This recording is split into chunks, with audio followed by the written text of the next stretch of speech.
Good morning, good afternoon, good evening, and good night, wherever you're coming from. Thank you for coming. I apologise for being late. I had a bit of a wardrobe malfunction. I went looking for my camouflage hat and couldn't find it. Joke. Welcome again. Today we kick off day 5 of the sinister stabbing murder trial of Toby Madden is on trial for the unaliving of his long-term girlfriend of 27 years, Rachelle Brewsaugh. I can never say her name. Brewsaugh. So let's run the intro. Justice served in an honest fight. True crime tales till the verdict's right. Solving more than just trivial quests, where sentences rule at the defense rests.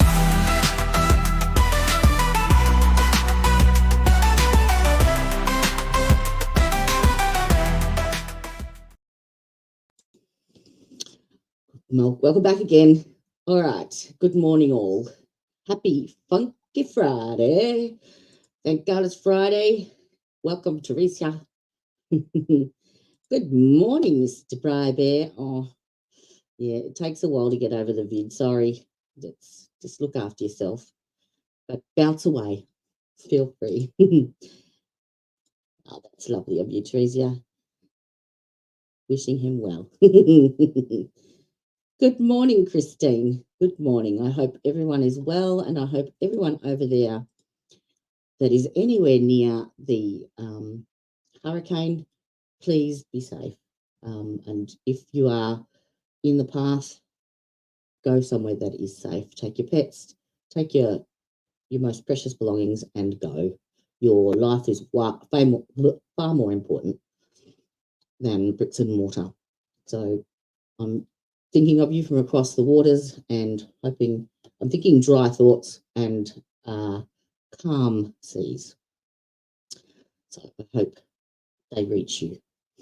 So if you have not heard of this trial, this is day 5. Now, the state hasn't, after the jury left last night, there was a few discussions and a bit of housekeeping done, and it was established that the state will rest first thing this morning when the jury comes in, and the defence will start their case in chief. I don't really know what they intend to bring to the table. Currently, I just got out the shower and applied the makeup. Thank you very much. As long as you can still see me, because I'm camouflaged, can't you tell? And lighting does wonders, and so does the feature that StreamYard has where it says touch up my appearance. A1. I'm not cheating. So yes, the state will rest first thing this morning. The defence, as far as I can see, the only thing that they've really come up with is are you sure you could have? There is a possibility that you could have rung the wrong number and not been able to contact the defendant. That is a possibility, isn't it? Well, yeah, I suppose so. Someone could have written it down wrong, and you could have not been able to contact him because they'd made an error. I suppose. And the other one is that he was sleeping and he thought that the screaming was in his dream. So I really have no idea what they have up their sleeve today, but I'm sure we'll find out. I have an inkling there might be a possibility that the defence will actually rest today, and hopefully closing arguments and deliberations will ensue in the early afternoon. That's my prediction and my hopes. But we'll see how it plays out, won't we? And thank you for joining us. I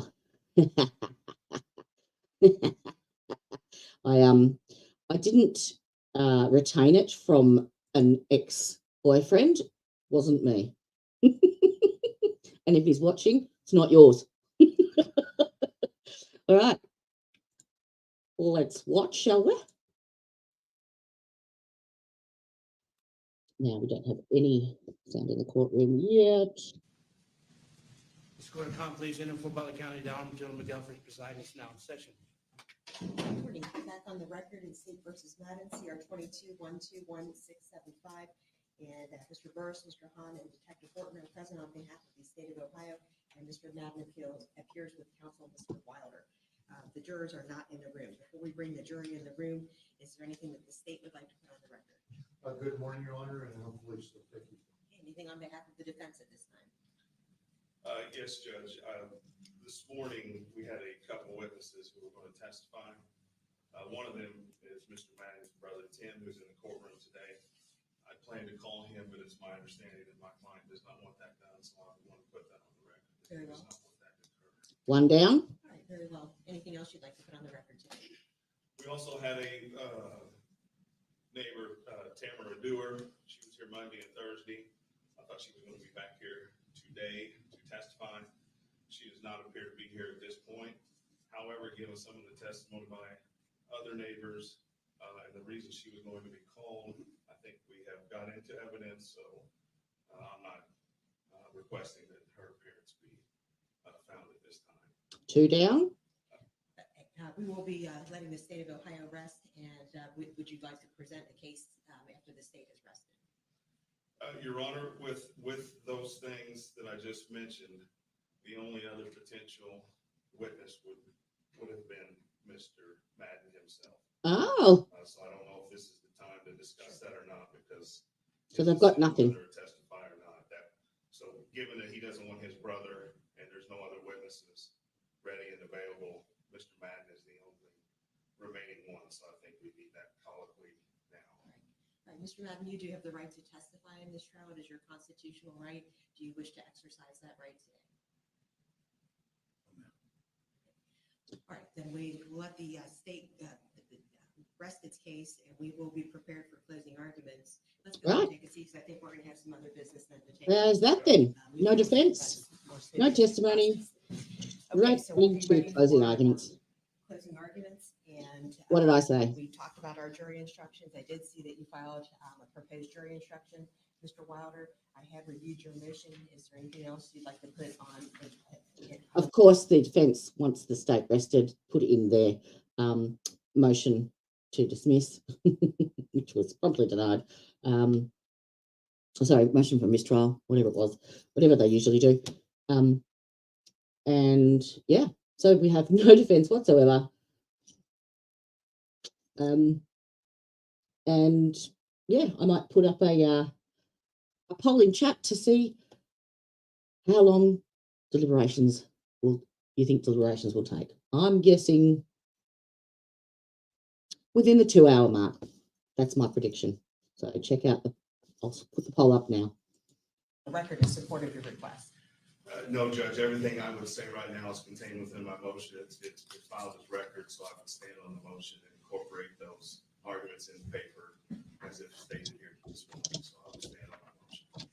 And does the state wish to respond to the request for the jury instruction? So, Your Honor, voluntary manslaughter, I read as being defined as no person while under the influence of sudden passion or in a sudden fit of rage, either of which is brought on by serious provocation occasioned by the victim, that is reasonably sufficient to incite the person into using deadly force, shall knowingly cause the death of another or the unlawful termination of another's pregnancy. Obviously, that part doesn't apply. Well, I certainly will probably, there'll probably be some arguments that stabbing somebody 55 times certainly seems to be a sudden fit of rage or sudden passion.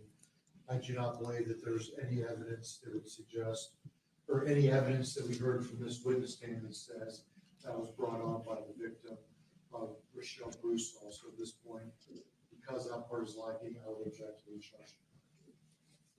Okay, well, the court has reviewed the statute as well as State versus Amison, which is a 12th District Court of Appeals case 2021 Ohio 1537. And in that case, the trial court declined to give an instruction on voluntary manslaughter in a murder case, and the 12th District Court of Appeals upheld the trial court's decision. The court reference State versus Gray, also out of the 12th District, 2011 Ohio 666 in its decision, and indicated that for provocation to be sufficient, it must be sufficient to arouse the passions of an ordinary person beyond the power of his or her control. And I quote from the Gray case that was referenced in Amison: if insufficient evidence of provocation is presented so that no reasonable jury would decide that an actor was reasonably provoked by the victim, the trial judge must, as a matter of law, refuse to give a voluntary manslaughter instruction. And the court has carefully reviewed the evidence that the defendant believes was proffered that would support the instruction. However, in this court's mind, the court does not believe there is sufficient evidence for it to give the voluntary manslaughter instruction. I agree. So it is respectfully going to deny that request. Anything else with the jury instructions that we have gone over? No. The defense is rested. Previously. Has to be done, sorry. Over standard issued a jail instruction. I would just ask for a new copy of what it is. It's also Holds up in chat. Any other requests or additions, Mr. Wilder? Other than what we requested, I understand the court's ruling. I didn't have any other issue with the instructions as given to me. Okay. All right. I'm going to use the same copy that I gave to you, but we will be printing them out for the jurors. If we make corrections during the course of that, I'll print up a new copy and make sure everybody has those before they go back to the jury. I do, Your Honor, when I read through the draft, I Yes. think the pronouns were wrong in Okay, some of the parts. okay. I think it said her, it should say him. Okay, I will hopefully catch those as I Okay. read them and make the changes for the final copy that I'll provide to you and before it goes back to the jury. Thank you. jury. Judge, if I Yes, may, sir. I did note that Mr. Madden's decision, he just put on the record to not testify. Obviously, the language of him not testifying needs to be in the instruction. That is. Oh, because we had it in that It you says would. defendant Yes, does sir. testify, so obviously there needs to be language about him not testifying and except the standard language. is not Yes, sir. to use that against. Thank you for that. Your Honor, if I could just get one more thing. I've asked him multiple times to paint us some information that would show how this all started. And he's refused over a period of months. He's told me to my face that he's not going to subpoena the information, and that if I try, he said later on, you're just going to have to file an appeal. But I'm not, for the same reason that the neighbor that was next door to us, the mayor, the one who robbed the bank, there was on record, that she was saying that me and Rachelle both were great neighbors, and I don't look like somebody that would be a murderer. And, she was happy to have us. She let me use the phone all these different times to call while we still were living. But he thought that wasn't sufficient enough evidence for the jury to hear. And I thought it was. He said, but if you try to bring that forth, I'm going to make sure that she shuts it down. Why would he have you shut that down? I don't understand, but listen, you've made a ruling. There's plenty of things that I thought that needed to come out. For example, when I asked him to ask the detective, this someone right here, when he ran down the hallway after I was beat up on March the 27th and taken down 2 hallways, dragged out of my shoes down to the bottom of the basement inside a cell. You could hear me screaming out. Why did he leave this courtroom and run down 2 hallways? Why did he come up to my face? What did he say to me? What? He goes, I don't. And then, when I said, hey, Hang on a second. You refused to testify. You refused to take the stand. Don't testify from the bench. If you've got something to say, get up and do it under oath. ask him if he knows Rochelle's niece who works at the front desk at the Hamilton Police Department in the same building that he works at. I just asked him if he how well he knows.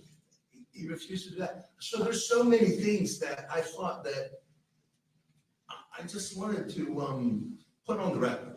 And My sentiments exactly. And that's all I have to say right now. Is there anything else, Mr. Wilder? Judge, I'm not going to respond to the allegations because if I were to do that, I would be breaking attorney-client privilege, and I'm not going to do that at this point. He's whinging about his attorney. Argue this case as best I can based on. Yeah. Oh, that's nothing, Brian. Especially that about the case. Despite my many efforts and meetings with him. This has been not having a lot of a information. spicy trial. The situation that occurred. We had no opening statements from the defense. We've had no witnesses from the defense, nothing. The defendant's just refused to testify, but wants to testify from the bench outside the presence of the jury. He has been threatened to be kicked out of the courtroom and under caution multiple times. Even in pre-trial hearings, he was actually kicked out. He's been disruptive. It's been fun. A lot of stuff I haven't seen before. Lot. And then there's the sink. Ugh. The luminol sink. It's limited me, but I'll just leave it Well, one other thing. You know that on March 27th, about near 9 a.m. 2024, I was brought in here in the afternoon, probably sometime. Most of the time I had hearings that were in the afternoon, 3:15, 1:45. Times that my family didn't even know. Don't forget, this is his sixth attorney as well. His sixth. He actually wanted to go pro se and applied twice. Had them approved, but the last one, the judge, she approved it, but he withdrew because it was too close to the trial date and she would not grant a continuance. So that's the only reason that he wasn't defending himself as pro se. Could you imagine? Good morning. Morning, Mr. Udahep. How are we? Had to listen to your banjo this morning. Nice work. Like your work. Morning, Leonard Handnitz. How are we? Yes, the Cray Cray are definitely out to play. Brian, this is the love child of Sarah Boone and Darryl Brooks. I'm sorry. That's what it is. So, as I said, state's rested, and now they're arguing over the defence resting because they've presented no witnesses, and the defendant has refused to testify, and now he's arguing that he hasn't had effective counsel. Yep. Because the times were being logged on the computer when I was This is outside the presence of the nobody could jury. be here. I was brought up with no other inmates. I was always and woken up out of my sleep saying, "Hey, you got a court date today." Having hearings without me there. But I was in the jury box and I said, "Hey, they were wanting to have a proceeding with me while I was inside there." And I said, I protested. I said, "Hey, listen, I'd like to be at the desk, so that I can go on record. Because if at any time that there's been a proceeding or a hearing here, if you haven't heard my voice, then you can sure be 100% know for a fact that I wasn't there. And being that I was not allowed to come over and The suitcase with 55 holes? No? Sorry, that was poor taste. sat at the desk. Listen, and I protested. I didn't want him as an attorney. You know that I didn't want him as an attorney. And I told you all that. I don't want him as an attorney. And for that reason, he said, get him. And I had the shoes beaten off of me all the way down the hallway, down 2 hallways, down to the elevator. And this man right here gets up for some reason and comes down the hallway. I'm going to stop you, Mr. Madden. And ask him what he said to me. We've talked about some of this before. Your jury is waiting, and I don't want to keep them waiting, okay? Yes, ma'am. So if Yes, ma'am. if everybody's prepared to go forward, we'll go on with the closing arguments, and I'll have the jury instructions modified while we're doing that and have them passed out to you before they're read to the jurors. But we will But I change did the ask language for of that. on the record, I did ask for that preservation of that footage, of the footage when I was beat up at the jail too. So, but none of those things, no, but here we are. And we're going to go ahead and bring in the jurors, okay? Thank you. In other words, shut up. You've had your time.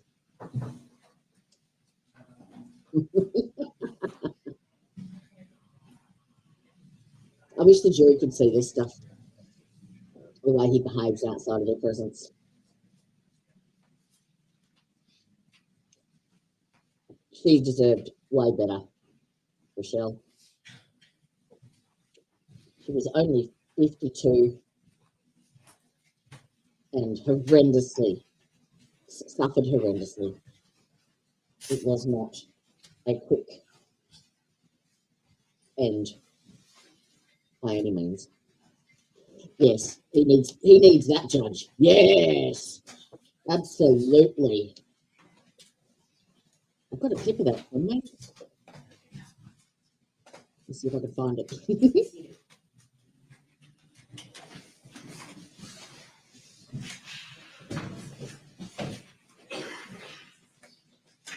Good morning, ladies and gentlemen. Does anyone have any violations of the court's recess instructions to report? Okay. All right, we left off with the last witness being presented by the state of Ohio. How does the state of Ohio wish to proceed this morning? Yes, Your Honor, at this point, with the admission of all the state's exhibits, the state has no other witnesses to present to the ladies and gentlemen of the jury and the state will rest. Very well. And Mr. Wilder, does the defendant wish to present a case? No, Your Honor. Thank you. Very well. Okay, so ladies and gentlemen, you have now heard all of the witnesses and you will receive all of the exhibits into evidence, and it's time for closing arguments. So please keep in mind that the closing arguments are not evidence. They are designed to assist you, and they are the attorney's views of how they think the evidence proves or does not prove the charges. So they are designed to assist you, but they are not evidence. Now, in accordance with the rules, because the state of Ohio has the burden of proof, the prosecution will go first with its closing argument, and after they have concluded, the defense will have the opportunity to present its closing argument. And then because of that burden of proof, the prosecution has the burden to give you final words in a rebuttal closing argument. So that is how we will proceed with this portion of the trial. And whenever the state is prepared to go forward, you may do so. Yeah. Move it. Sure. Thank you.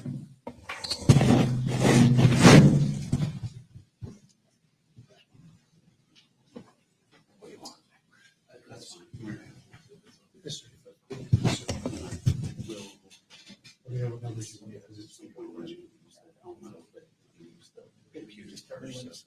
Do I need to run? Thank you.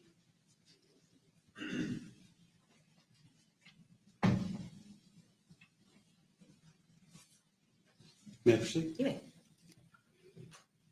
Morning, ladies. All right, I found it.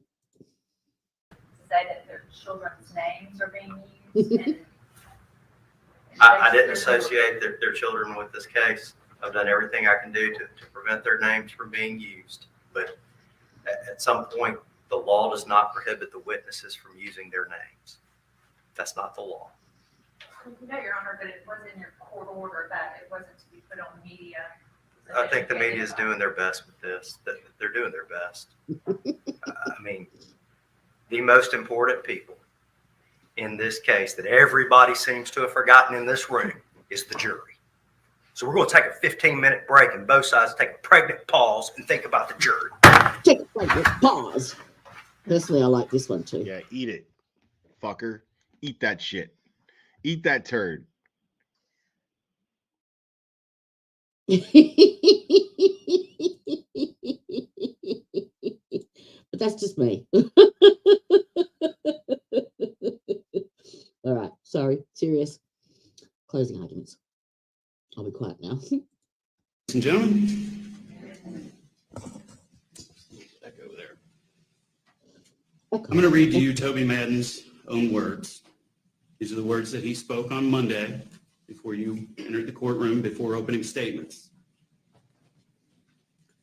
Can you all hear that okay? I'm responsible for what happened to her. I didn't mean it.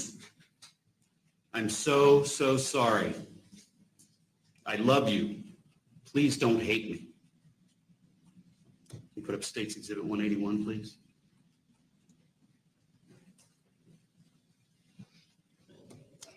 This is what he's responsible for.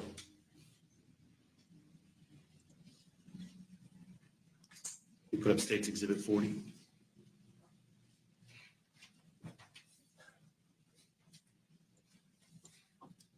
This is the it that he didn't mean to do. 55 times he didn't mean it. Let me take that down.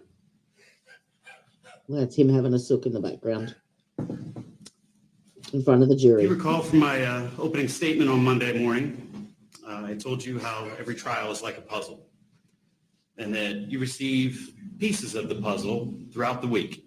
And that's what's happened this week.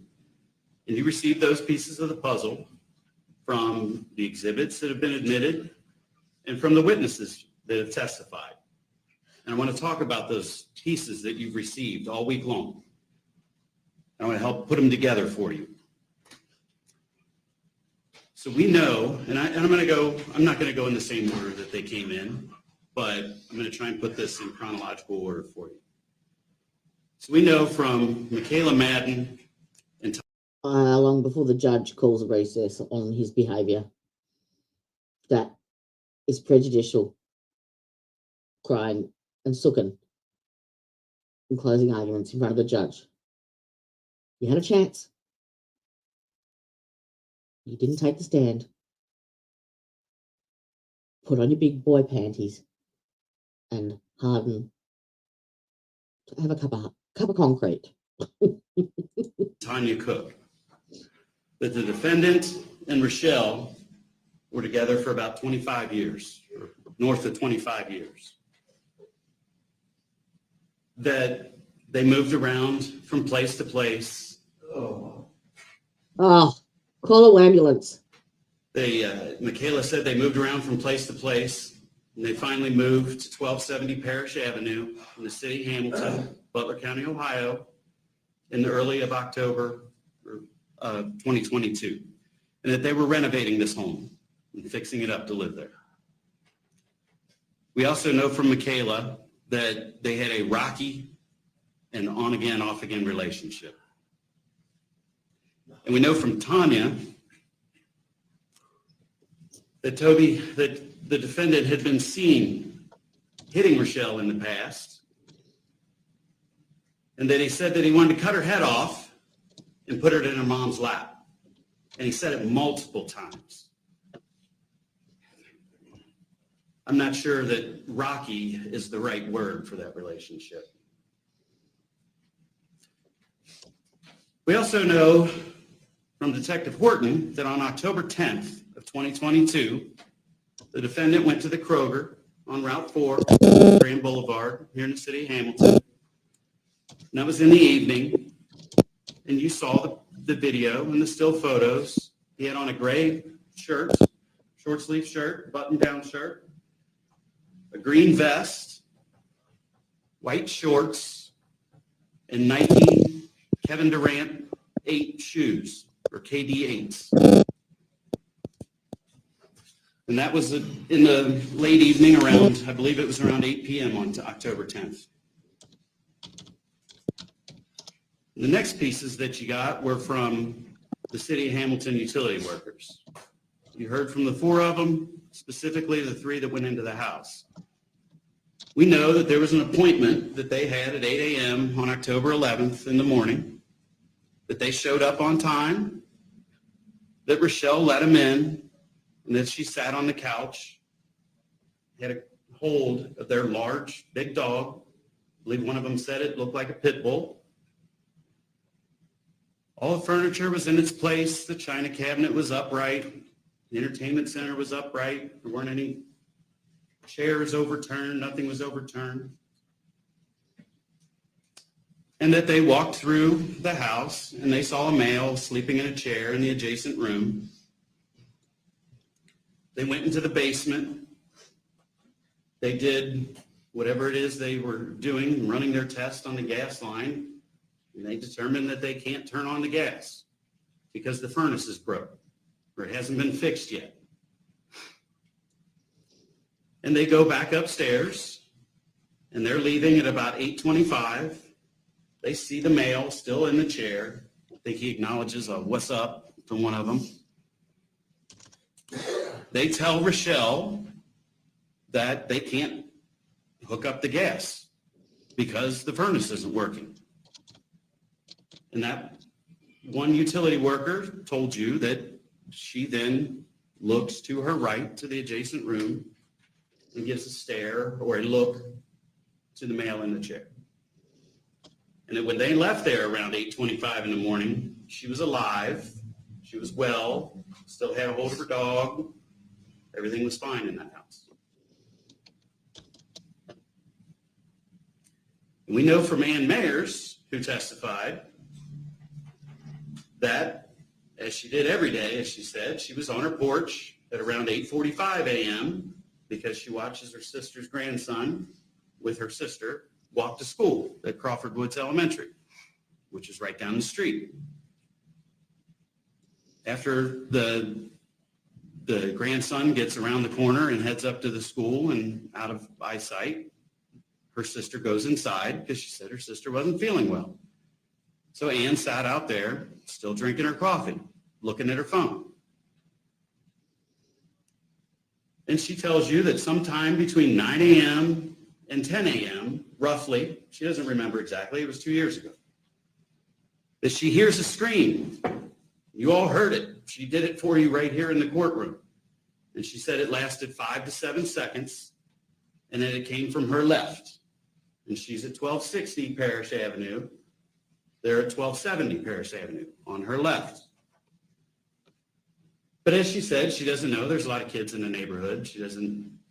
There's a lot of screaming that goes on, but she heard this one from that direction, but she didn't do anything about it. She didn't call the police. Said she went inside and she ate breakfast. And from that time that she was out on her porch, she said there was no one else out there at 1270. She didn't see anyone. The utility workers had already left.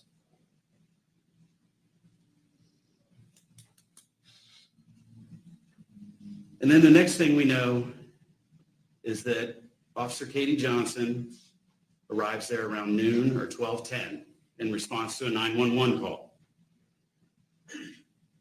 She gets there, the defendant's inside giving CPR to a clearly deceased body. There's multiple stab wounds in the body. Officer Johnson saw that. She said the body was very pale and the intestines were protruding from the torso. She pulls the defendant off of Rachelle and takes him outside. At this point, he's got on a lime green shirt, shorts, and Reebok shoes. Officer Johnson told you at that time there is no signs of forced entry in that house. So when you look at the timing from when Ms. Mayers told you that she heard that scream, and by the time Officer Johnson gets there, the defendant had roughly 2 hours to be alone in that house with Rachelle. And you heard from numerous detectives about the scene and their investigation and the pieces of the puzzle that they give you. When they get there, there's no forced entry. Front door jamb is fine. The back door, it does have a dent in the door.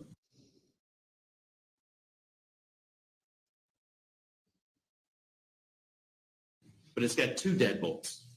You saw the picture of that. That door's locked. It's secure. Rachelle's lying dead in that front room with multiple stab wounds in her body. That front room is in disarray. Furniture's overturned. You saw the cabinet on the floor right next to her. There's blood everywhere, on the walls, on the floor. It smells like rubbing alcohol, and there's 2 empty bottles of rubbing alcohol in that room near her. And then in the basement, which is completely dark. If you remember, those detectives told you there's no electricity down there. They had to light that up themselves. They find the green vest, a bloody green vest. Turns out there's the bloody gray shirt down there, which, yes, they didn't get that until about 15 days later because of the Kroger video. But they don't find any white shorts or any Nike KD8s.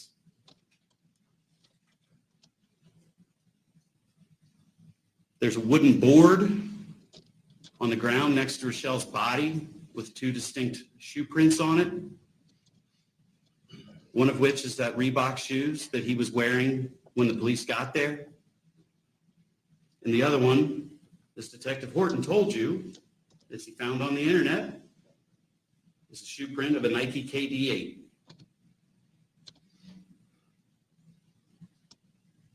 There's blood in the bathroom sink and on the bathroom floor.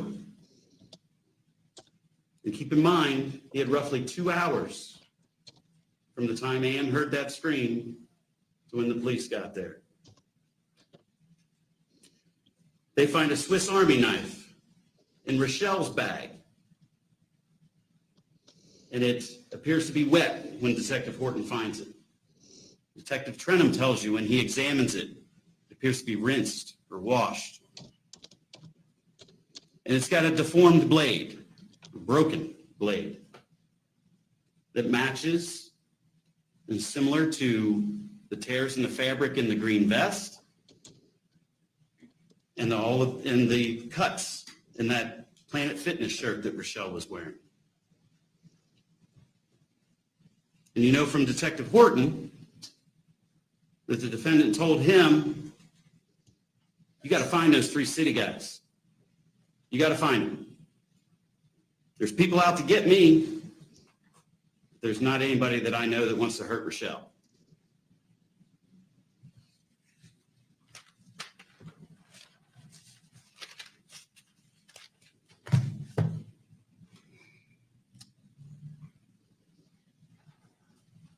And then Catherine Daly from BCI supplies you with these pieces.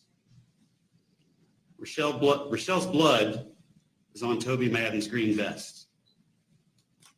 Rachelle's blood is on Toby Madden's gray shirt. Rachelle's blood is in that bathroom sink. And Rachelle's DNA is down in the well of that Swiss Army knife. Down in a part where, as she said, you're not going to stick your finger down in there. It's not going to fit.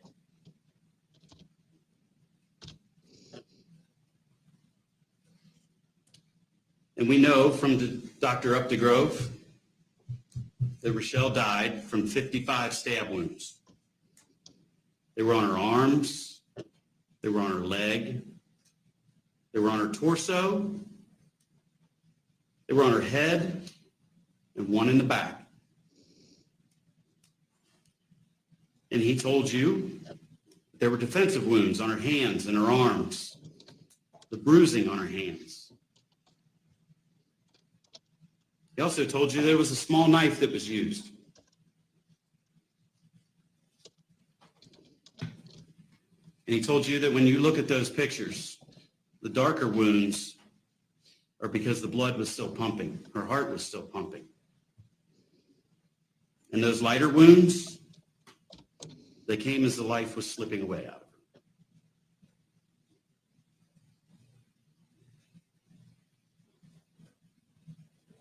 You put these pieces together, and I submit to you that this is what you get. You got 3 City of Hamilton utility workers that leave that house and everything is fine. Something happens at this point. It's a piece we don't have because the only 2 in that house are the defendant and Rachelle.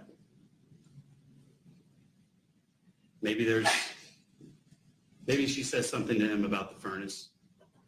We don't know. But he goes off. And ladies and gentlemen, there's 1 stab wound in the back. And I submit to you that that's the first one. He attacks her from behind. He stabs her in the back with a Swiss Army knife. She turns and she tries to defend herself. And this is where the defensive wounds come in. And he keeps stabbing her over and over and over 55 times. And in this process, they're knocking over the furniture. She's trying to get away from him. She's trying to live. She's trying to survive. But she doesn't. And then he changes his clothes. He throws that vest and that gray shirt in a completely dark basement, hoping that no one will find it. He ditches those white shorts and those KD8 shoes. Don't know where. Can't find them. He had 2 hours to do it. Then he tries to clean up. He's putting that rubbing alcohol everywhere in that front room. Detective Huckey told you, distinct smell. Then he goes in the bathroom and tries to clean himself up. That blood's everywhere in the sink. Oh, Her yeah. blood that he's washing off of him, washing off of his own hands, washing off of his own arms. And then he tries to clean up that knife. He tries to get her blood off of that knife. How'd that work out for him? And then after he does all of that, he has the audacity to start giving her CPR when the police arrive Mm-hmm. and try to blame it on 3 City of Hamilton utility workers. And the final piece of that puzzle is what the defendant gave you here on Monday morning that I've already told you. I'm responsible for what happened to her. Mm-hmm. He said it to his daughter, sitting in the back of the courtroom. Ladies and gentlemen, you're going to have 4 counts here to consider when you go back to deliberating. And the judge is going to instruct you on the law and what some of the terms are in those counts and what they're defined as. And I'm going to give you a shorter version of that here. Now. Can you turn it? Thank you. So I'm going to take these in reverse order. So I'm going to start with count 4 because I think it's a more logical way to look at these.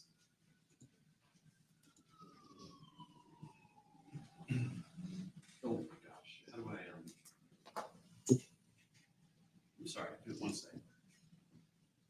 I think I got it. So far, the poll on deliberations is 100% on under 2 hours.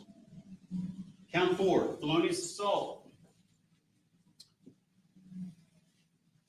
Knowingly cause or attempt to cause physical harm to Rachelle Brewsaugh by means of a deadly weapon, in this case a knife, and then it occurred on October 11th, 2022 in the city of Hamilton, Butler County, Ohio.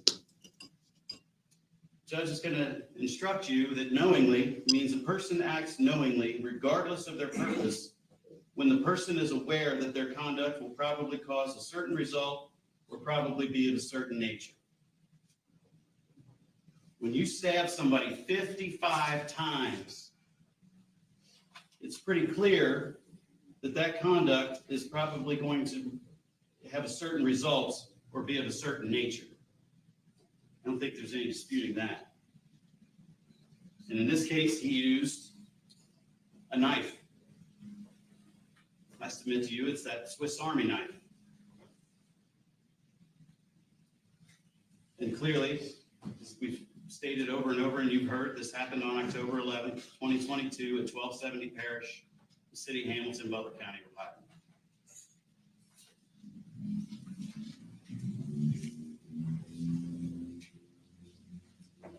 Count 3, felonious assault again, serious physical harm. I just read to you before what knowingly means. It's the same argument. Cause serious physical harm to Rachelle Brewsaugh. Ladies and gentlemen, there is nothing more serious than death. That is the worst kind of serious physical harm. And again, October 11th, 2022.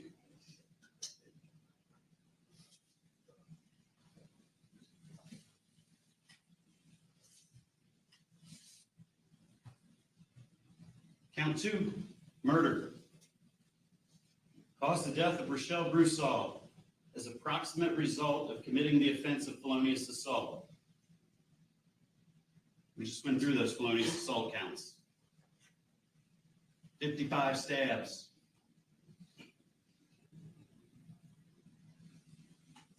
She's killed. She's laying dead in that floor in the front room of 1270 Parish.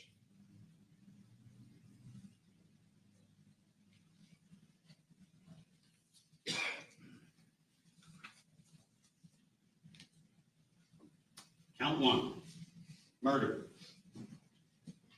Purposely caused the death of Rachelle Brewsaugh, again on October 11th of 2022. Judge is going to tell you that a person acts purposely when it's his specific intention to cause a certain result. Ladies and gentlemen, there is no other result that can be intended from stabbing someone 55 times.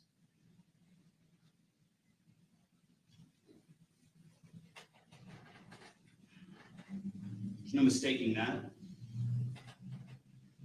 Clearly, it killed her.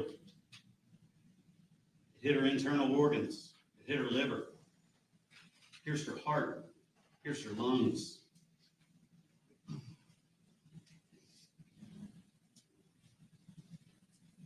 That's a certain result. You know what you're doing.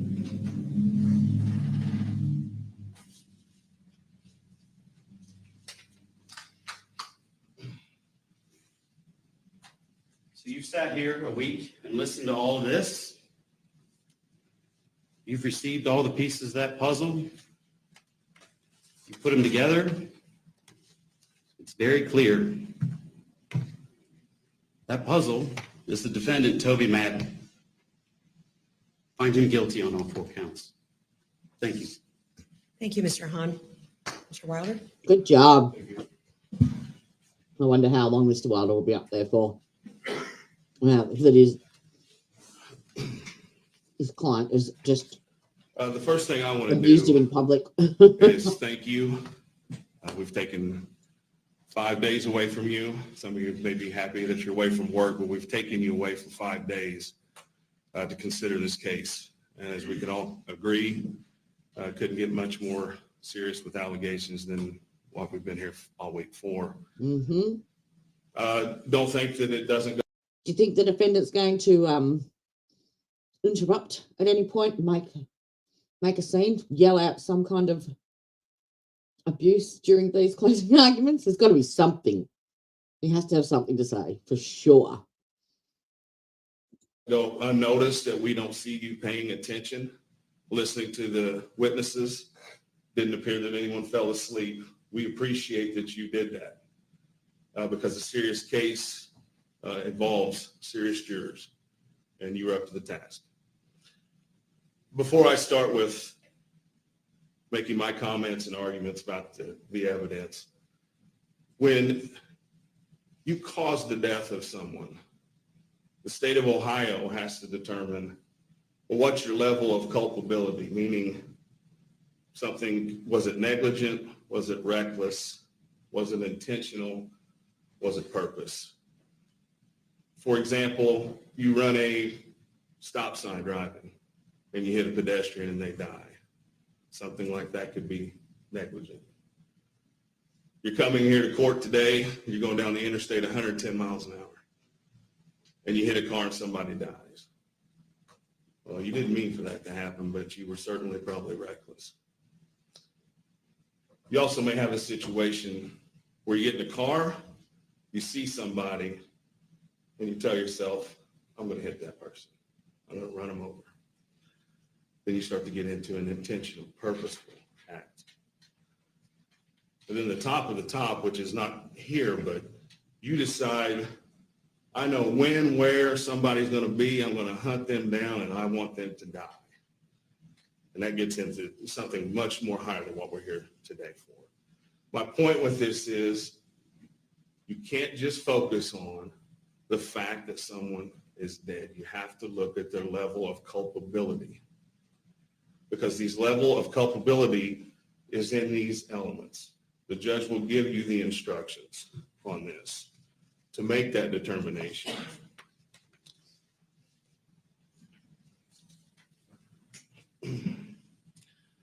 Toby and Rachelle, they're together 28 years.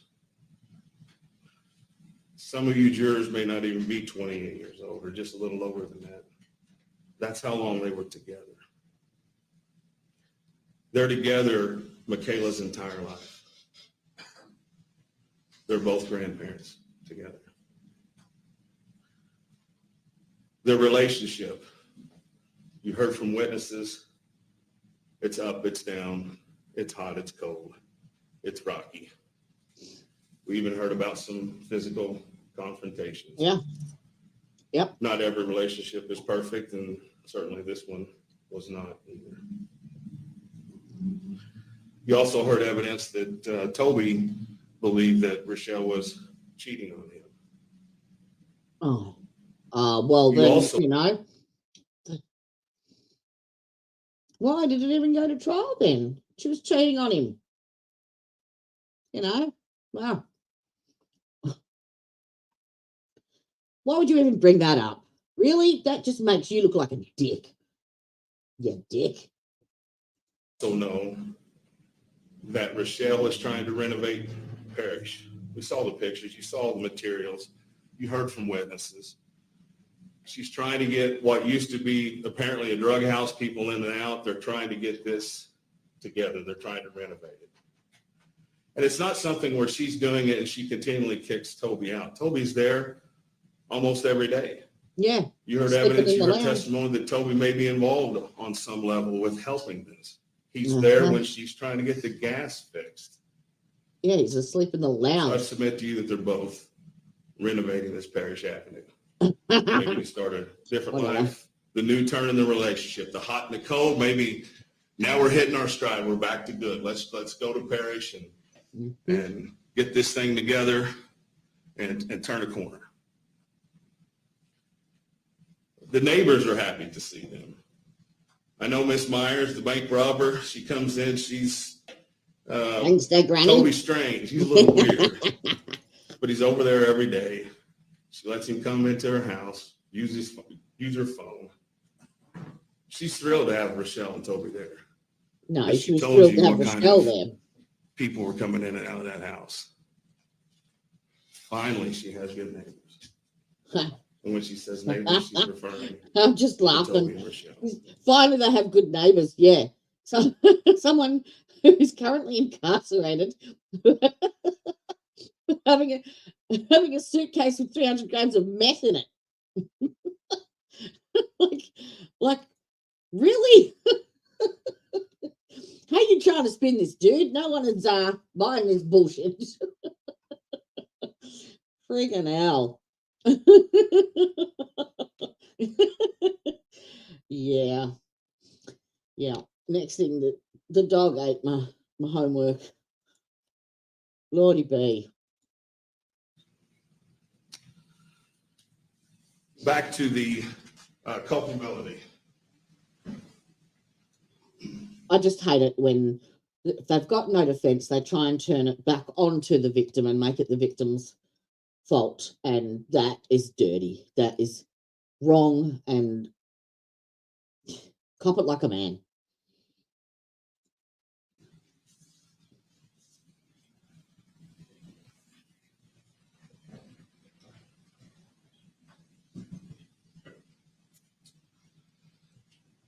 All right, so Toby is charged with 2 different types of murder. Mm-hmm. In Ohio, there's 2 different statutes. The first statute that you can be charged with murder is under Section A. In order to prove that, the state has to prove beyond a reasonable doubt that Mr. Madden purposefully did this. More specifically, that Toby's specific intention was to cause the death of Rachelle. That this is what he wanted. That was his specific intention. Rachelle needs to die. The second way to prove murder in Ohio, the state is charging him in a knowingly manner. It's called felony murder. And as a result of that, you have to prove the culpability. We call it the mens rea, what someone's thinking. They have to prove that he knowingly wanted it to happen. For knowingly,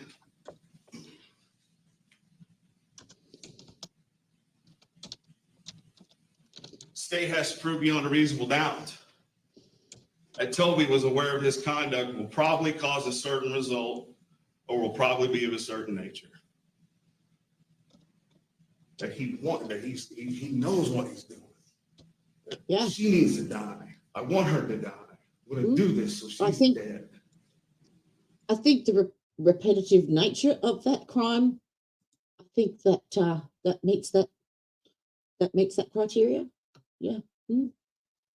55 times he had a chance to think about it. Absolutely. Oh, it was an accident. I slipped over it 55 times.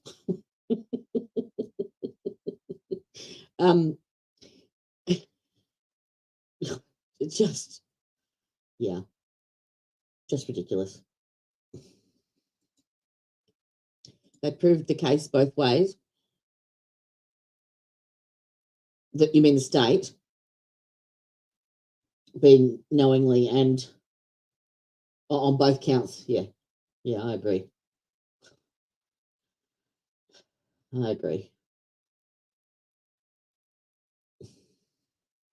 I'm just waiting for him to have another tanty after his outburst before, because he's not happy with his attorney.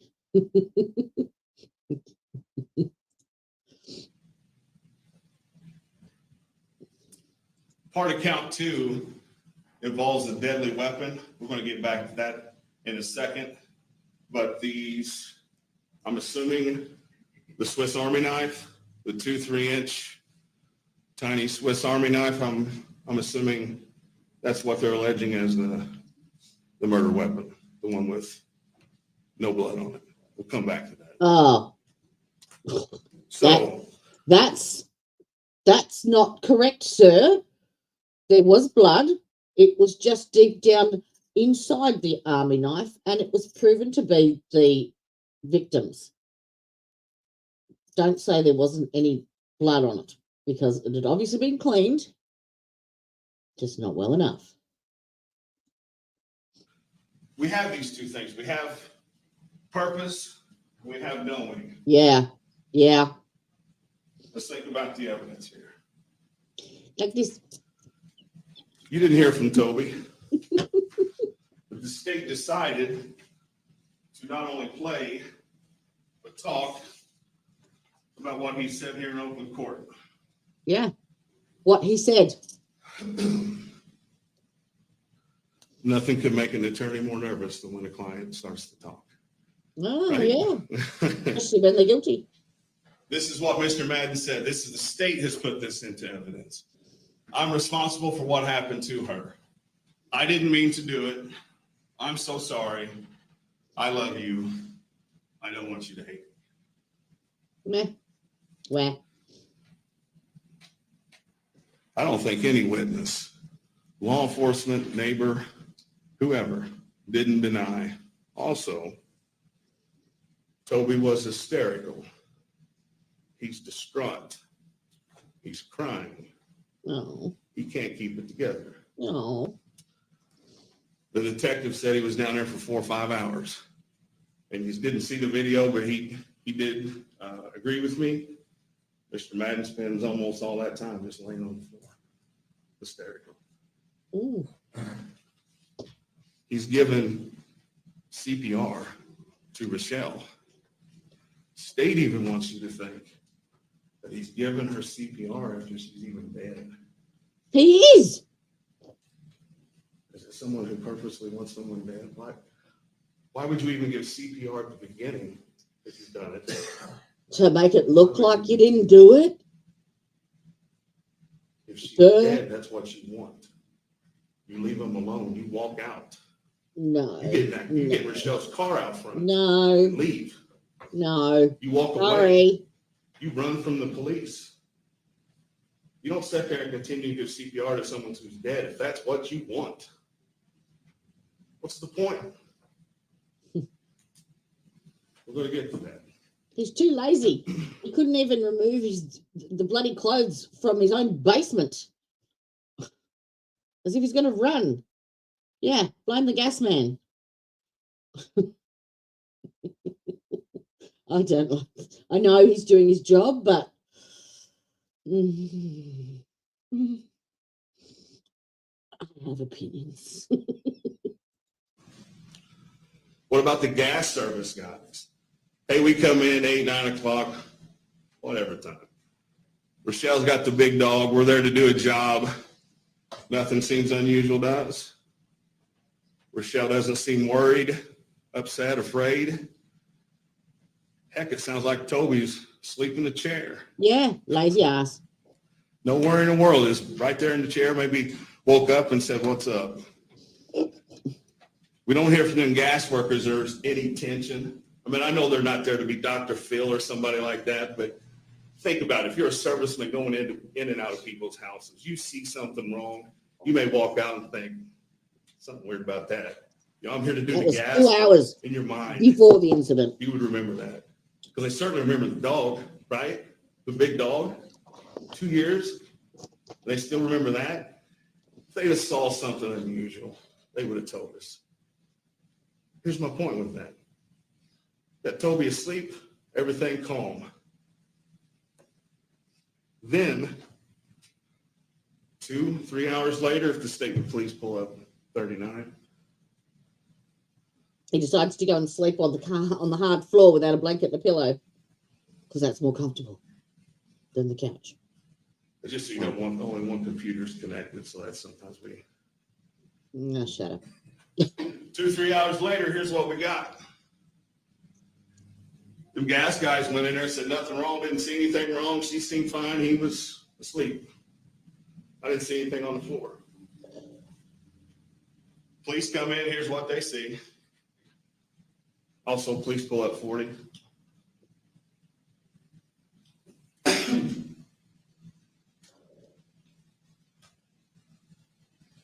they see Rachelle there. Broken lamp, furniture on the floor. What do they also find? Police pull up 64. A suitcase of meth? No? Blood on the windowsill. 67, please. Blood splatter on the wall. This isn't helping you, mate. So we go from gas workers saying, no problems. Everything seemed fine. 2 hours later, we got this.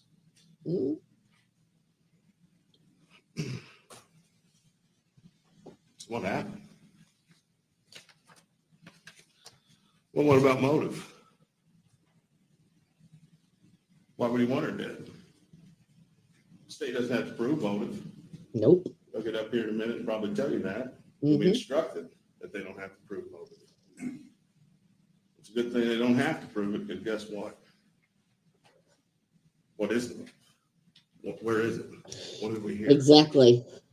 Remind the jury how he snapped. Why would he want Just to? like he snapped at almost every break outside the presence of the jury. Self-snitching, mate. Self-snitching. Stop bitching. You stab her. I mean, these people are together this long, and if you believe Miss Cook's story, that Toby Madden continually said he was going to cut her head off and put her head in the lap of grandma, similar to something out of The Godfather. Well, if you do, I'll just say whatever. This, why is that happening? Where's his motive to want to do that? Everything is fine, not even 2 hours before. They're working together on this house, 28 years together. They got grandkids. And remember, we go back to the mental culpability. It's not that she's dead. It's not that her death is caused. It's the mindset, right? Because in the scenario where I run a stop sign and I run someone over and kill them, that's a homicide. Someone's dead. And then when I get in my car and I go, I know where you're going to be. You're going to be at Starbucks at 9 o'clock. I'm going to hunch down, find you, run you over. Those are both homicides. Those are both scenarios where someone is dead. I've caused the death in both of those. Problem for the state is that you've charged him with the highest level, that this is what he wanted, that Toby Madden wanted her dead. 55 times says that you did. If he's continually, again, if you believe Ms. Cook, that he walks around saying, I'm going to cut her head off, put it in mom's lap, wouldn't something have happened before 28 years? I mean, why that day? Because something happened in those few hours after those gas workers left. Something quick happened. There had to be an argument, something, because all that furniture's on the ground. Now, I am not bringing up Toby's injuries that we're going to see here in any way to try to say that he's a victim. His injuries? I'm not. He had a couple of scratches on him. Oh, Lord. Yeah. Let's make some shit up.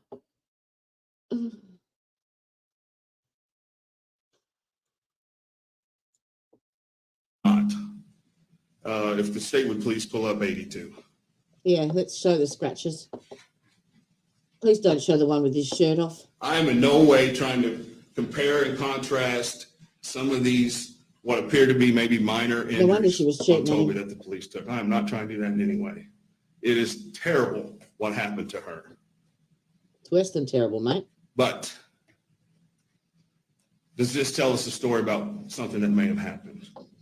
Because the state wants you to believe Toby, after 28 years renovating, we're grandparents together, October 11th is the day Rachelle needs to die. No, it's the day Toby snapped. Something happened. Furniture, Toby's injuries, while minor, something's going on. We know he thinks she's cheating, right? People told us that. His own daughter. There's your motive right there, then. She was cheating.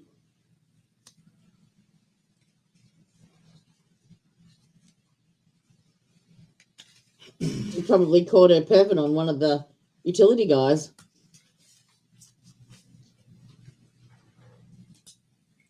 It's hard to imagine that October 11th was the day that Toby No, was decided. you know it's hard to imagine? It's hard to imagine that your closing argument is longer than half a page. That's what's hard to imagine. Rachelle needs to be done. And I know I've harped on it twice, and I'll harp on it a third time. Because don't just look at the fact that there was a death caused. You have to look at the mental element. Because the state has to prove beyond a reasonable doubt every element. They have to prove that her death was caused. Yeah, Absolutely. I think they've established They that. also have to prove his mindset. No, it's not claiming Did he act insanity. with purpose? Mm, Did he know what he was doing with Yeah. her death? If the state could please pull up 149. he deserves 55 seconds of deliberation. I believe that state's claiming that this is the murder weapon. I didn't see, I bet there was another knife, but it wasn't even analyzed. I mean, Toby, you didn't hear any evidence that he left or anybody else coming in or out. So That's right. this is the knife they got. And if this is first of all, I submit to you, this is not a deadly weapon. Because I don't I know beg if it your can pardon? inflict the injuries that some of those are. You had officers there for over 9 hours and they went there for 2 days. And this is it. This is the deadly weapon. But it doesn't have any blood on it. was sent for analysis, nothing there. I mean, if you're going to stab someone 55 times to the point where intestines are coming out, and it's deep enough to Absolutely. touch the heart. I know I started with the liver, and then the coroner said, "What?" It's going to take them longer to to pick a what is it, a representative than it is to make it absolutely ridiculous. Yeah, exactly. And you poke that 55 times into someone, it becomes a deadly weapon. Maybe not once, but 55 times, absolutely. Good morning, Kelly. How are we? You've come for the comedy part of this trial, the defence's closing arguments. Yeah. It's a joke. They had the state rested this morning. The defense had no defense to present. The defendant declined taking the stand to testify, and then before the jury came in, had a massive big sukilala and complained about ineffective counsel and how he didn't want this attorney to represent him and that they haven't done their jobs. And so we go straight into closing arguments. It's an interesting point, though. Kind of hard to believe there was no traces of blood on that. No, they found no blood on the actual blades, the two different blades, but they found it deep inside where the knife folds into itself, like inside the thing. And it was shown to be positive for the victim. No defense witnesses. None of them turned up. And yeah, that was it. The defendant didn't want to take the stand. So yeah, no defense. Nothing. They didn't even have a an opening statement. It's bizarre. And now he's blaming it on the utility workers or whoever. Yeah, you could actually see the leftover remnants where the blade had been cleaned. You know how it leaves that like whitey residue. You can actually see it. And that's, yeah, yeah. But he didn't clean it well enough. And he didn't remove his bloody clothing from downstairs. And then pretended to do CPR on her. Well, you can get to the liver like this, but then he said something like the heart. It's a little different. State has to prove to you that he used a deadly weapon. This is what you've been provided. I submit to you that wasn't even used because there's no evidence that it was. Or DNA or what is she? The DNA expert talked about something being down inside this Swiss Army knife, but it wasn't blood. So it was? 55 times intestines out, and there ain't any blood on that? You got one detective who said, I went in, it was so unbearable, the smell of alcohol. Next officer said, no, I didn't smell anything at all. Did you hear any testimony that, hey, we went and got Toby from the scene, we were interviewing him, and he smelled of alcohol? Rubbing No, he alcohol, changed not clothes. like liquor, booze. Who else told you that? Nobody. If you're cleaning up the crime scene, as they've claimed, where is all the evidence of this alcohol and stuff? On the bloodstained clothes in the basement. It's not there. And you know what that also does? It proves that he didn't purposely do this, that it wasn't his specific intention. He didn't know that's the result. People who clean up crime scenes, people who leave them, do that stuff. So Those are the people consciousness of who guilt. want something done, and they're going to take care of it after. People who want others dead don't stick around to give CPR. and don't give it to the point where someone is dead.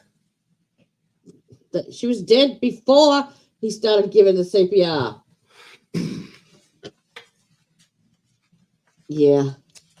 Ladies and gentlemen, state of Ohio can't meet these elements. Did you see the sink? Did you go back and have a look at the sink with the luminol in the bathroom? Just, wow, I'll see if I can find it whilst they're doing this. I brought it up yesterday. I'll see if I can find it. He should have claimed he was, yeah, absolutely. He should have claimed he was insane. And she was an alien. He'd absolutely have more luck on that front, I think. Absolutely.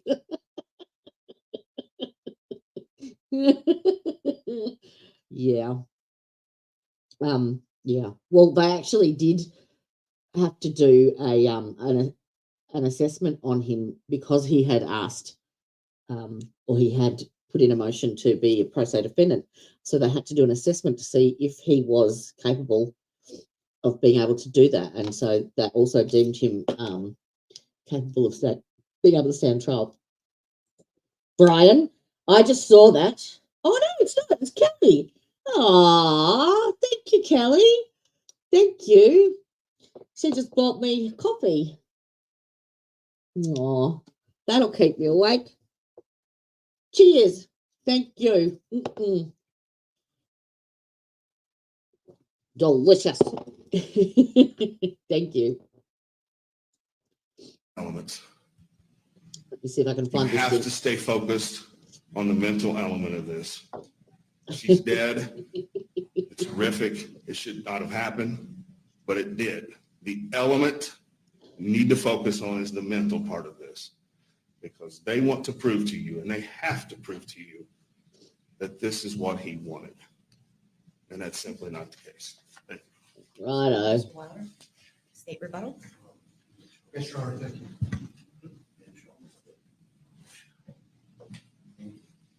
It's day 2, wasn't it? Oh, there it is. I've got it. Ooh. Hang on. Let me just pause that. And this is the sink. This is the sink in the bathroom. No blood here. Nothing to see. Move along.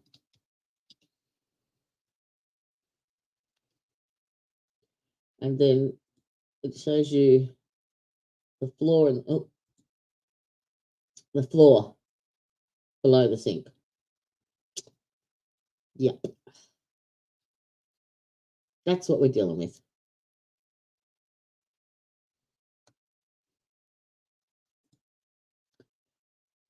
Go back. Thank you, Kelly. That was much appreciated. Hey, please, this honorable court. Yeah, it could have Good been morning, ladies and gentlemen. more likely to have argued that as well. 55 staff. 55 staff. And that 55 was only the medical examiner counted the ones that actually penetrated to a certain depth. It wasn't the ones that were could have been caused by the same implement, but did not like lacerated the skin because it was at a different angle or not as much force was used. There were other lacerations to the skin that he did not include in that 55. So, yeah, there's that. Head, arms, hands, chest, abdomen, liver, lungs, heart. 55 stab wounds. Ladies and gentlemen, this is personal. What do you think? This is personal. And again, we heard there was some cross-examination about when they're break-in, 5 days prior. If it was a bounty, it would have been, he's saying that there was a bounty on his head from a previous drug deal. If it was a bounty, they would have been pros. They would have come in, done the job, 2 seconds. They wouldn't have made such a big mess. That is not how it's done. This isn't some drug company even doing this. This is a personal attack Correct. that happened. 55 stab wounds. Nobody else came in and did this. It was this defendant right there. Now, the city workers, they had nothing to do with this. It was this defendant. And I submit to you, ladies and gentlemen, this defendant committed purposeful conduct and knowing conduct. And why is that? What do we learn from Catherine Daly from DCI? She told you that this defendant's clothing, the vest that we saw him wearing at Kroger, the gray shirt we saw him wearing at Kroger. What did that have on it? It had Rachelle's blood from those 55 stab wounds. Her blood is on his clothing. And what did he do with it? He hid it. He put it in the basement, in the dark basement. This isn't some accident or anything like that. If he didn't mean to do something, why is he covering it up? Why is he trying to hide his clothing? Where are the shorts? 55 stab wounds.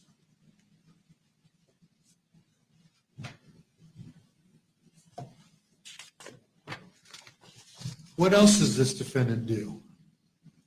There's nobody else that's in this house. Nobody's coming in. Nobody's getting past Rachelle. Nobody's getting past the dog, putting his clothing on, stabbing her, and then cleaning up afterwards and hiding the clothing. That's not happening. It's this defendant's conduct. What else does this defendant do? He cleans up in the bathroom. Her blood is in the bathroom sink. If you didn't mean to do something, why are you hiding your clothing? Why are you cleaning up afterwards to make it look like it didn't happen there? Why do that?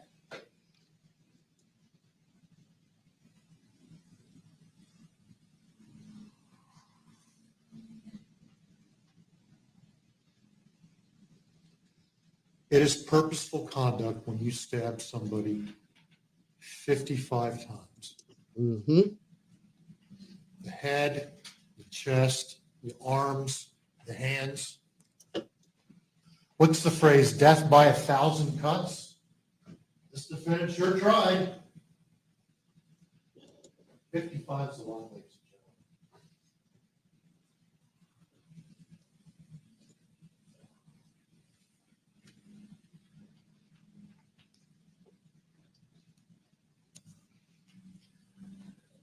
And Rachelle's screams were so loud.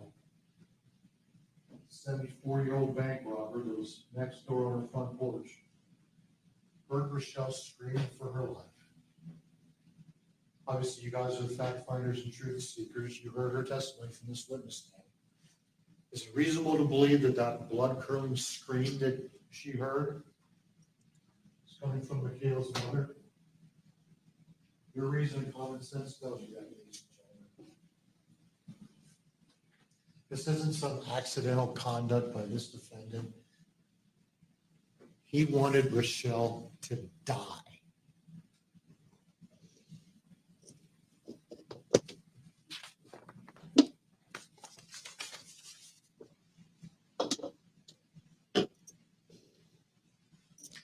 What else did this defendant do?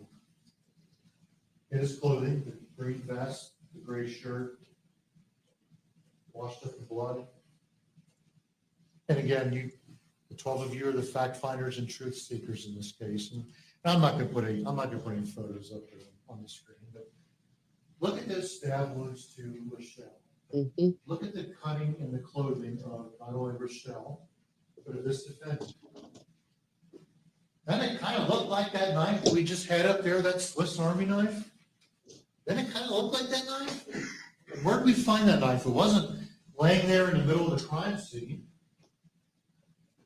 We put it in Rachelle's purse, her book bag.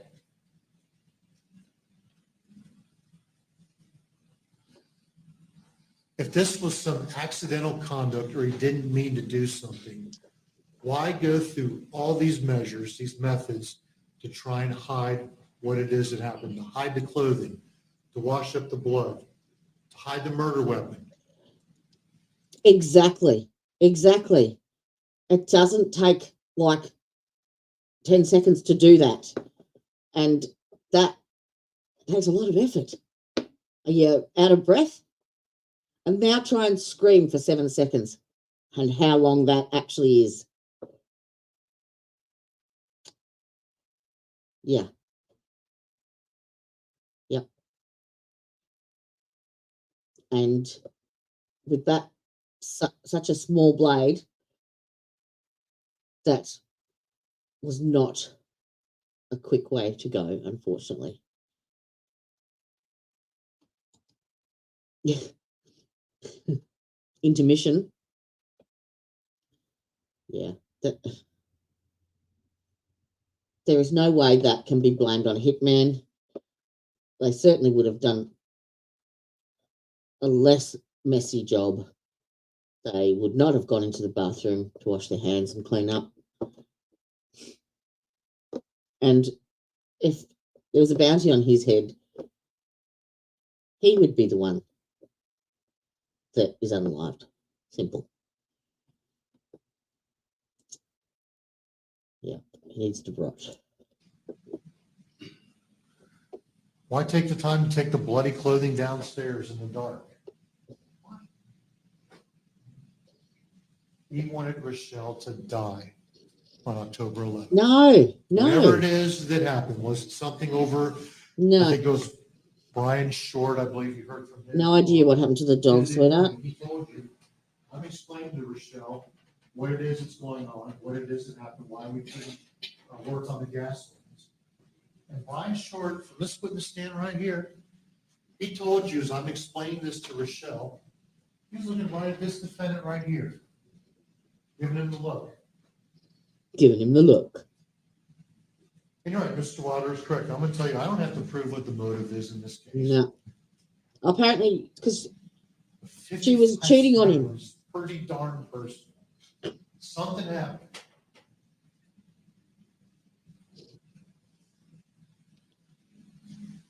$55 stab wounds.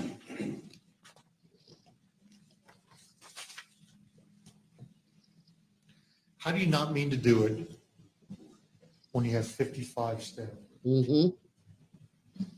One stab wound, maybe you could say you didn't mean to do it. Probably not, but again, maybe. But 55 to the head, the chest, the abdomen, the arms, the hands. Come on. Absolutely. I mean, just look at the video in Carly Gregg. Those poor dogs. I mean, the poor mother as well, but those dogs knew what was going on. They knew something was wrong. They didn't know what to do. But no, I don't know what happened to her dog. Hopefully it's being well looked after. That is not reasonable. It's not reasonable at all.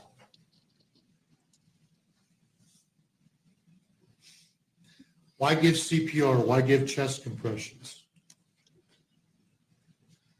Again, defendant is keeping up the ruse and trying to get people to believe that he's not the one to do it. Hiding the clothing, washing up the blood, putting the murder weapon back in her purse.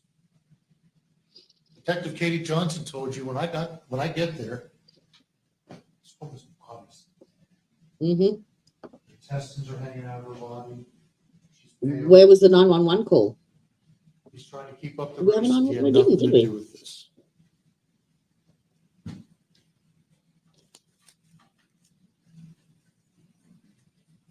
Did we?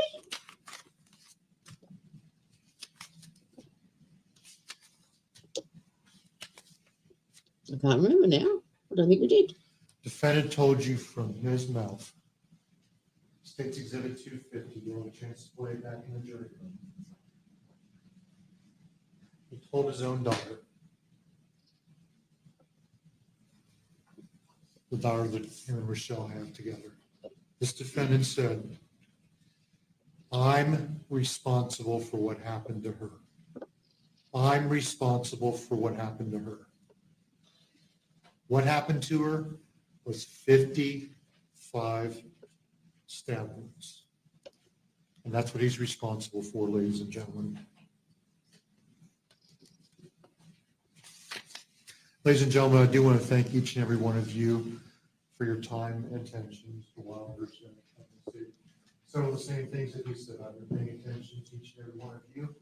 As you're seated over there, you've been paying attention, you've been taking notes, you've been listening to the testimony.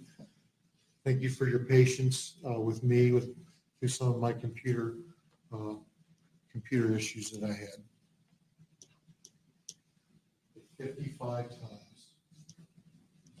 Each time this defendant stabbed Rachelle, she got closer to her death. As Dr. Updegrove told you through those photographs. Each stab wound brought her closer to death. She got butchered in the home that she was renovating. Mm-hmm. And I ask that you hold this defendant responsible for killing her. Thank you. Ladies and gentlemen, I want to say that Okay. I told you. Ask you to return to the jury. Told ya. There's a stick in there. And I also, if you look at the video of them questioning me down at the police station, if you look at it, they asked me, how did the blood get in the sink? I told them that there was blood on my face after I was doing CPR, and I told them that I went to the sink. At this time. Look at state number, exhibit number 66. Ask for it back there and see. There's a stick right there. They won't. There's plenty of things they won't bring to you. Ask for it. Right? You can get there. Okay, now. Right? Okay, so. I know you're not commenting. The court is not going to tolerate, let me get back on. Listen, All right, what you're not going to do is I'm not to going to the upstairs sit here remote and location and allow take a you to. recess. Thank you. This is what you did the last time went on. I'm so glad the jury got to see that. Ah, gold. What? You didn't see that coming? Really? He couldn't let that go. No way. He just abused his attorney. You got something to say? Yep. Yeah, like when when they came back and started off today, the state rested, and then the judge asked the defense whether or not, or how many witnesses they had and what they were doing, and he went through and said, well, the brother's not coming, and the neighbour hasn't turned up, so the only other person we've got left to testify is the defendant, and he doesn't want to take the stand. So they had nothing to give. And when the lawyer sat down, he started abusing him because I told you I didn't want this attorney. This is his sixth attorney, and is claiming ineffective counsel, telling him how crap he is before he has to get up and make his closing argument to support his client. Yep.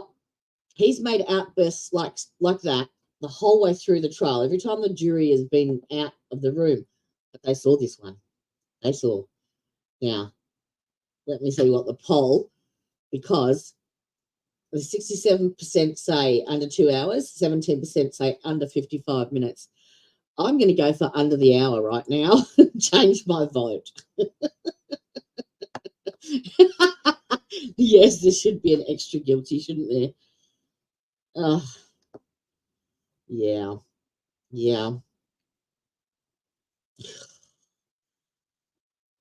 Just horrible, evil man. Okay, it's going to take us about 10 minutes to get situated for the defendant to appear remotely. I do have copies of the final instructions for counsel. Jury instructions, just have one box. The court will need to read an instruction to the jurors as to why he is not in the room. I'm going to take that straight out of the Ohio Jury Instructions Manual. Once we are ready to go upstairs, we will proceed. But if counsel wants to review that instruction, you're welcome to do so. It's that 2 OJI CR 4303. So they're taking the jury out, and they'll have to bring them back in and explain to them why he's not in the room for jury instructions. 3, and if there are any, is any discussion you'd like to have about that prior to me giving it, you're welcome to let me know. Okay, so we can go off the record. Thank you. Thank you, Judge. Is that the copy? Yes. That poor attorney. All right. Let me see. We're 20 minutes behind the time, so we can hopefully skip that. Oh, yes. Skip the recess and go straight back to when the judge comes in. Record in State versus Madden, the jurors are not present. Mr. Burris, Mr. Hahn, and Detective Horton are present on behalf of the state of Ohio, and Mr. Wilder is present on behalf of Mr. Madden. For the record, Mr. Madden has been taken to another location in the building. He is able to view these proceedings remotely and hear what is going on in the courtroom, and we are able to view him as well, but his voice will not be able to come through our system. So we will be able to proceed without further disruption. So I apologize. Yeah, eat it, fucker. Eat that shit. Eat that turd. To counsel and to those in the gallery for the disruption. And if there's nothing else from the state, we'll bring in the jurors and proceed. I believe that's correct, Your Honor. Yes. Mr. Wilder? Nothing from the defense, thank you. Okay, please bring in the jury.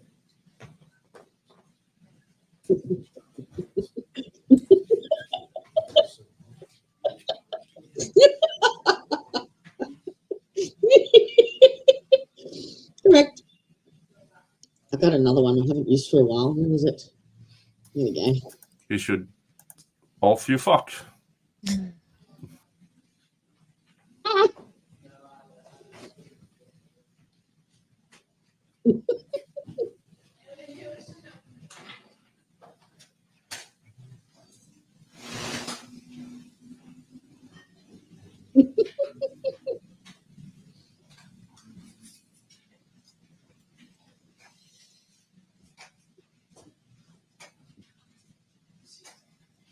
What does the poll say?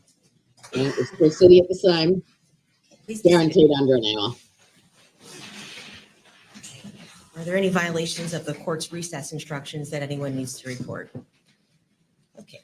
Ladies and gentlemen, the defendant has a right to be in the courtroom at every stage of the trial unless the defendant's conduct is so disruptive that the trial cannot reasonably be conducted with the defendant's continued physical presence.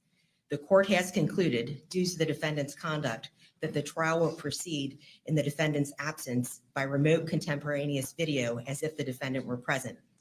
You may not consider the defendant's conduct or absence for any purpose, nor are you to consider the court's response to the conduct. The statements the defendant was making to you are not evidence. They were not made under oath or on the witness stand and may not be considered by you for any purpose. Yeah, we should have taken the stand. You must decide this case solely on the evidence presented. Now, ladies and gentlemen, you have heard the evidence and arguments of counsel. The court and the jury have separate functions. You decide the disputed facts, and the court provides the instructions of law. It is your sworn duty to accept these instructions and to apply the law as it is given to you. You are not permitted to change the law, nor apply your own idea of what the law should be. The instructions I am about to give you will be lengthy and involved. The nature of the case requires these extensive instructions of law, which will include legal concepts and definitions which may be unfamiliar to you. Please listen carefully. A criminal case begins with the filing of an indictment. The indictment informs the defendant that he has been charged with an offense. The fact that an indictment includes the appearance of each witness upon the stand, his or her manner of assumption. You must determine whether the assumed facts upon which the expert based his or her opinion are true.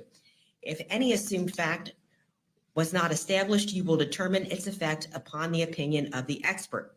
However, as with other witnesses, upon you alone rests the duty of deciding what weight should be given to the testimony of the expert. In determining its weight, you may take into consideration his or her skill, experience, knowledge. It's their interpretation of the facts presented, pretty much. Yep, correct. Veracity, familiarity with the facts of this case, and the usual rules for testing credibility and determining the weight to be given to the testimony. If you find the state has proved beyond a reasonable doubt all of the essential elements of any one or more of the offenses charged in the separate counts in the indictment, your verdict must be guilty as to such offense or offenses according to your findings as to the defendant. If you find the state failed to prove beyond a reasonable doubt any one of the essential elements of any one or more of the offenses charged in the separate counts in the indictment, your verdict must be not guilty as to such offense or offenses according to your findings as to the defendant. The charges set forth in each count in the indictment constitute a separate and distinct matter. You must consider each count and the evidence applicable to each count separately, and you must state your findings as to each count uninfluenced by your verdict as to the other counts. The defendant may be found guilty or not guilty of any one or all of the offenses charged. It is not necessary that the defendant take the witness stand in his own defense. The defendant has a constitutional right not to testify, and he must not be prejudiced in any way for exercising that constitutional right. The fact that the defendant did not testify must not be discussed in your deliberations, and it must not be considered for any purpose. Now, under count 1 of the indictment, the defendant is charged with murder. And before you can find the defendant guilty of murder, you must first find beyond a reasonable doubt that on or about October the 11th of 2022 in Butler County, Ohio, the defendant purposely caused the death of Rachelle Brewsaugh.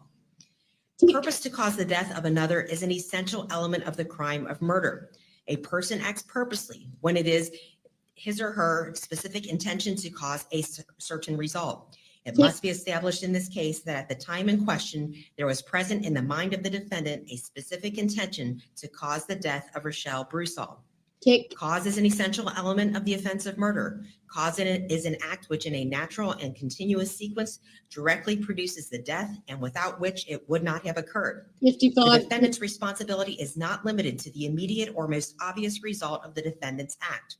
The defendant is also responsible for the natural and foreseeable consequences that follow in the ordinary course of events from the act. In count 1, the essential elements of the offense of murder are 1, that the defendant did, 2, purposely, 3, cause another's death, specifically that of Rachelle Brewsaugh, and 4, in Butler County, Ohio. If you find the state of Ohio proved beyond a reasonable doubt all of the essential elements of the offense of murder, your verdict must be guilty.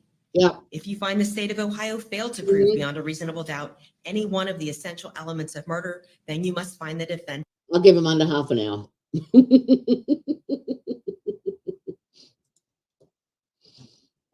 He doesn't even deserve the 55 minutes. Not guilty. Under count 2 of the indictment, the defendant is charged with murder. Before you can find the defendant guilty of murder, you must first find beyond a reasonable doubt that on or about October the 11th of 2022 in Butler County, Ohio, the defendant caused the death of Rachelle Brewsaugh as a proximate result of committing the offense known as felonious assault. The court has previously defined the term of causation for you. Now, before you can find the defendant was committing the offense known as felonious assault, you must find beyond a reasonable doubt that the defendant on or about October the 11th of 2022 in Butler County, Ohio, knowingly caused serious physical harm to Rachelle Brewsaugh or caused or attempted to cause physical harm to Rachelle Brewsaugh by means of a deadly weapon. A person acts knowingly, regardless of purpose, when the person is aware that the person's conduct will probably cause a certain result or will probably be of a certain nature. A person has knowledge of circumstances when the person is aware that such circumstances probably exist. When knowledge of the existence of a particular fact is an element of an offense. Can they select all of the above? The top one and all of the lesser included as well? Because he's guilty of them all. Such knowledge is established if a person subjectively believes that there is a high probability of its existence and fails to make inquiry or acts with a conscious purpose to avoid learning the fact. Because you cannot look into the mind of another, knowledge is determined from all of the facts and circumstances and evidence. You will determine from the facts and circumstances and evidence whether there existed at the time in the mind of the defendant an awareness of the probability that his conduct would result in him causing or attempting to cause physical harm to Rachelle Brewsaugh by means of a deadly weapon or causing serious physical harm to Rachelle Brewsaugh. Proof of motive is not required. The presence or absence of motive is one of the circumstances bearing upon knowledge. The concept of causation has previously been defined for you. Now, an attempt occurs when a person knowingly engages in conduct that, if successful, would result in physical harm. Physical harm means any injury, illness, or other physiological impairment, regardless of its gravity or duration. Deadly weapon means any instrument, device, or thing capable of inflicting death and designed or specifically adapted for use as a weapon or possessed. I wonder if the defense attorney will do a standing ovation when they come back with guilty. Give him the bird. Yeah, take that. Carried or used as a weapon. Told you. A deadly weapon is an instrument, device, or thing that has two characteristics. The first characteristic is that it is capable of inflicting or causing death. The second characteristic is in the alternative.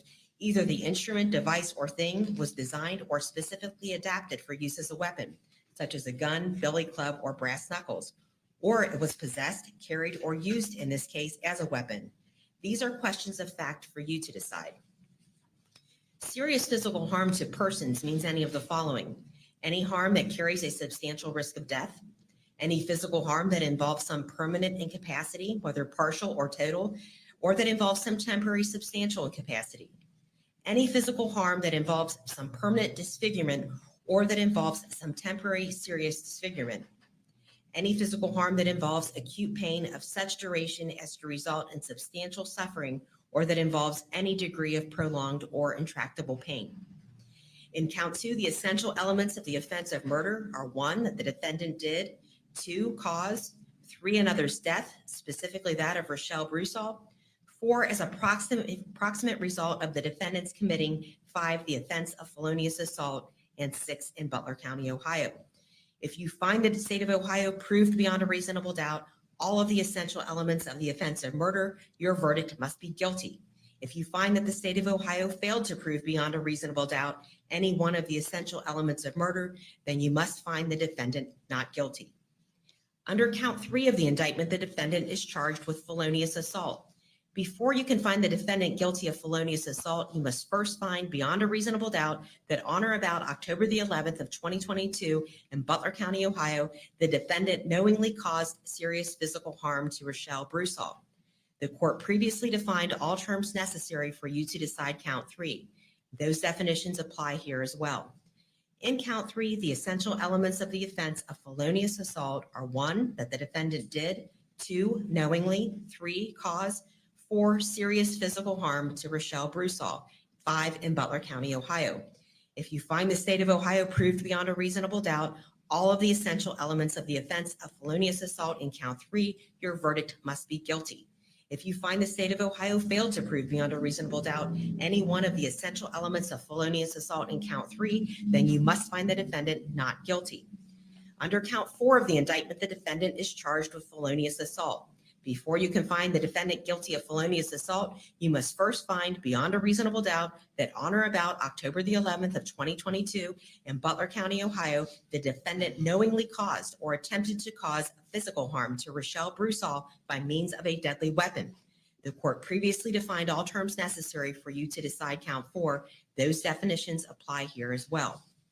In count 4, the essential elements of the offense of felonious assault are 1, that the defendant did, 2, knowingly, 3, cause or attempt to cause, 4, physical harm to Rachelle Brewsaugh by means of a deadly weapon, 5, in Butler County, Ohio. If you find the state of Ohio proved beyond a reasonable doubt all of the essential elements of the offense of felonious assault in count 4, your verdict must be guilty. If you find that the state of Ohio failed to prove beyond a reasonable doubt any one of the essential elements of felonious assault in count 4, then you must find the defendant not guilty.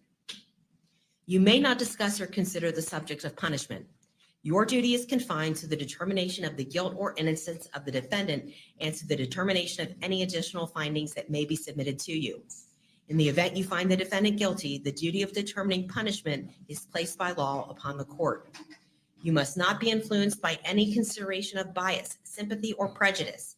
It is your duty to carefully weigh the evidence, to decide all disputed questions of fact, to apply the instructions of the court to your findings, and to render your verdict accordingly.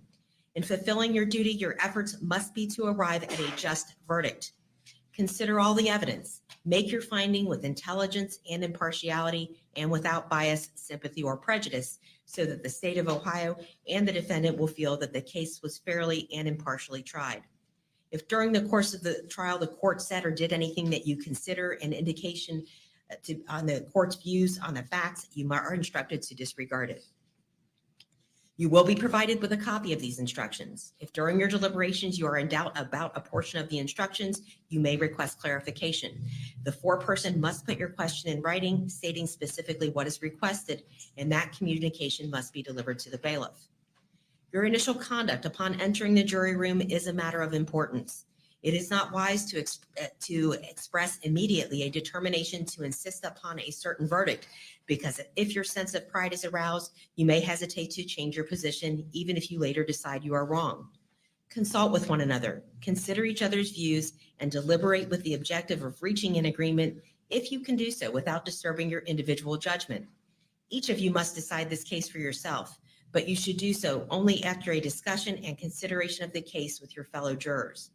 Do not hesitate to change an opinion if convinced that it is wrong. However, you should not surrender honest opinions in order to be congenial or to reach a verdict solely because of the opinion of other jurors. Now, you have been permitted but not required to take notes during the trial.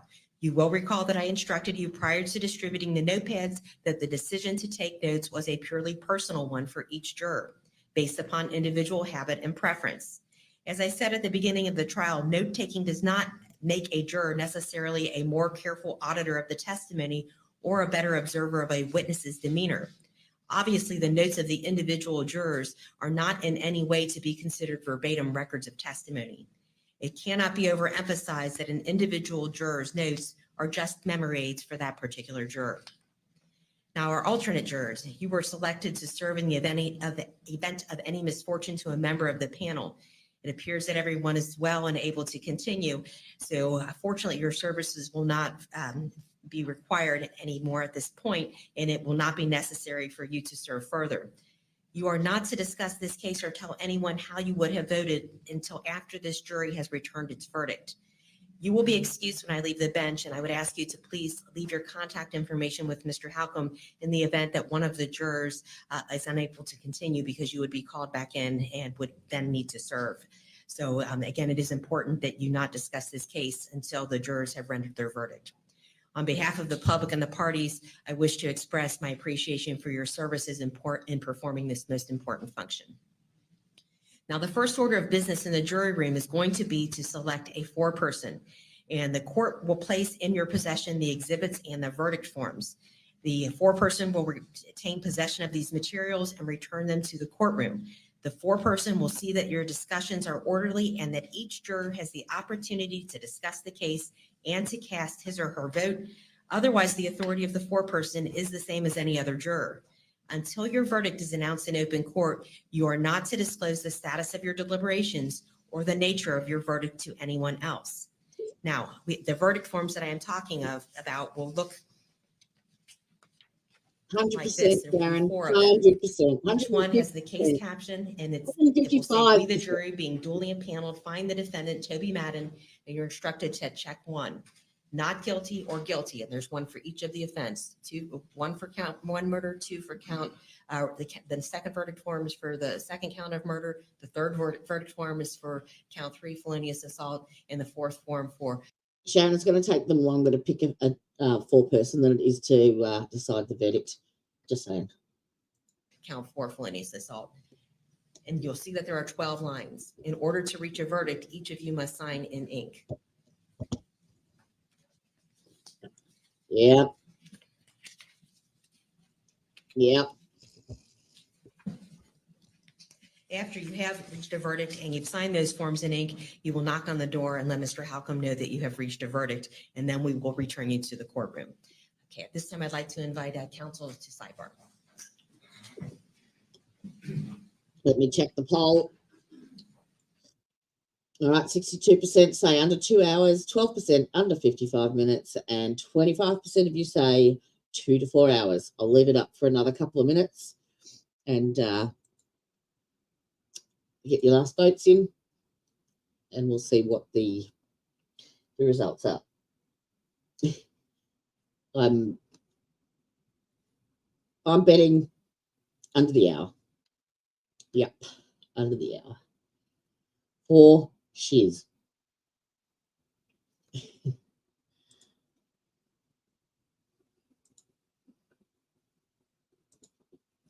Now, let me see. Well, Ladies and yeah. gentlemen, at this time, you may now retire and begin your deliberations. All right. What's the time? Well, over there, it's what, 11:06. Start the clock. 11:06.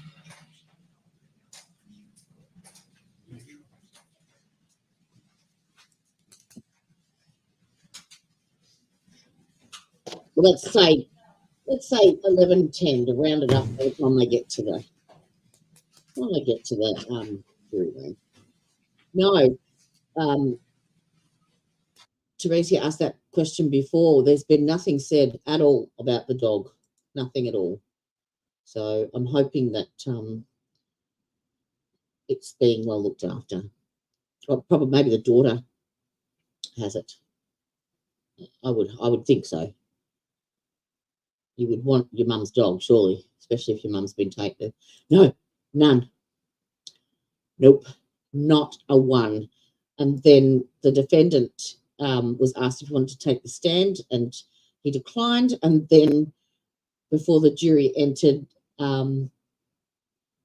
started arguing and testifying from the bench without being under oath and complaining how bad his attorney was, and that he didn't want him to represent him, and that it was ineffective counsel, and blah, blah, blah, blah, blah. And then did you see him? He's not in the courtroom now because he got removed. Did you see that little episode? If not, I'll go back and I'll show you.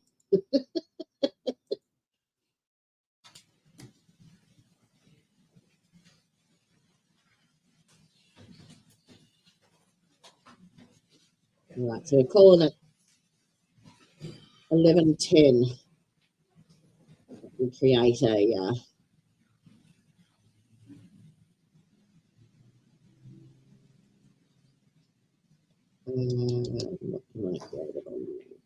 do a verdict watch box.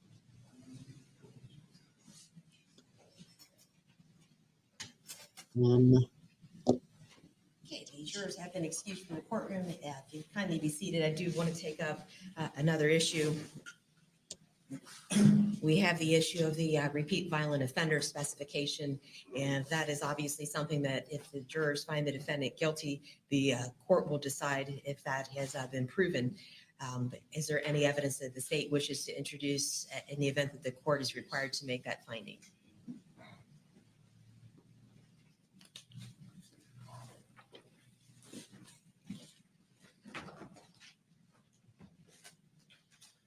So, Your Honor, back on January 11th of 2024, I did do a notice of intent to use a certified prior conviction as proof of the prior. I believe it was pursuant to 2941.149. So I do have one exhibit.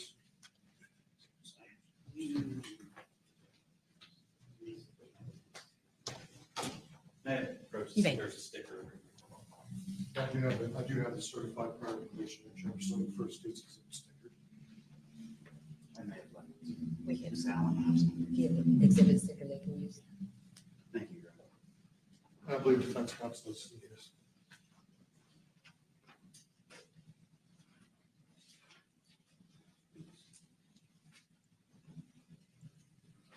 Yeah, Judge, I've received this in discovery and had prior notice of it, and there's no objection to that. We would stipulate to the document. Thank you. So would the court like me to mark that? I think our next exhibit is 251, but I know this does not go back to the jury, so I don't know if we want to mark it as.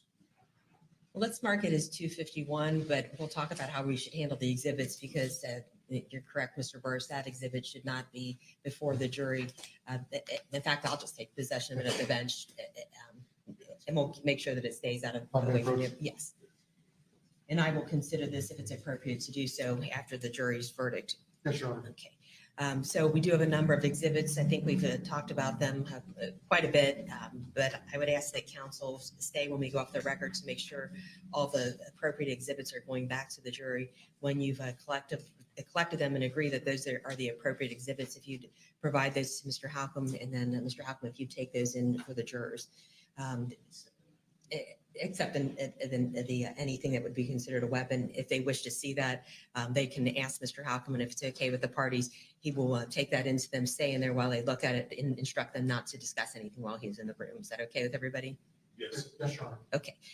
Anything else that we need to take up before we recess? I don't think so, Judge. Don't get comfortable, Judge. Judge, I have my Give me card, my back shortly. phone number in order to contact me when and if there is a verdict or a question is on the area. I would ask the deputies to keep Mr. Madden. I would like to at least talk to him before he's sent away. Other than that, I have nothing else, Judge. All right. So we'll take, you can provide that to Mr. Halcomb, and just be, all the attorneys be ready to be available pretty readily in case there is a question or we have a verdict, so that we can proceed as efficiently as possible. Okay, so we will go ahead and go off the record. Thank you, Your Honor. All right, let me just put this up. Get rid of that. And this one.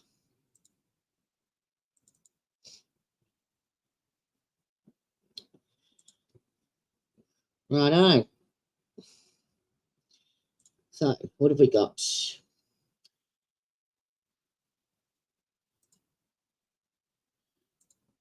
Ineffective. You guys okay in Florida?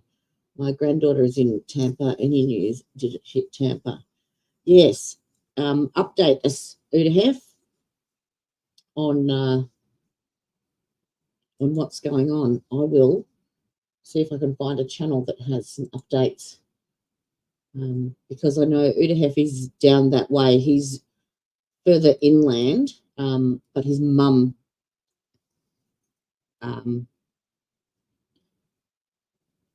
was closer to it. And I think Kelly as well might be close by. So let me know how you guys are. Let me see where I saw the update on Tampa Bay. Let's have a look, Fox 13.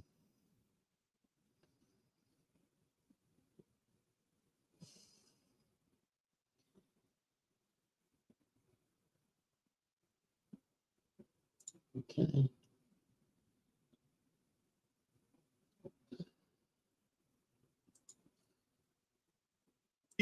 She said she didn't expect to get any effects. She's ridden out storms like this before, but then it was a matter of minutes before on the lower level that flood water, the storm surge started rushing in around her feet, around her ankles, and up to her calves. So folks are out here air, and I think the struggle right now, Laura, is to get it turned. They're trying to get the rear of the boat up onto the back of this tow truck, and then they can get this out of the way. Then they'll move on to the next one. But you're looking at several boats right in front of us. We have 3 in our immediate line of sight. Last time you saw us, we were talking to a guy named Tom, who I told Russell sort of miraculously located his boat. He had docked it over at Frenchie's in Dunedin, about a mile across the water, and was driving around looking for it. He thought maybe it sank, and then he happened to find it by driving, and he saw it from the roadway. Here I have another scenario. This is Robert Pearson. So where are you, Tricia? KY. Kentucky? Is that Kentucky? We're getting flooding rains and bad winds. Power is starting to go. It's supposed to be really bad this afternoon here.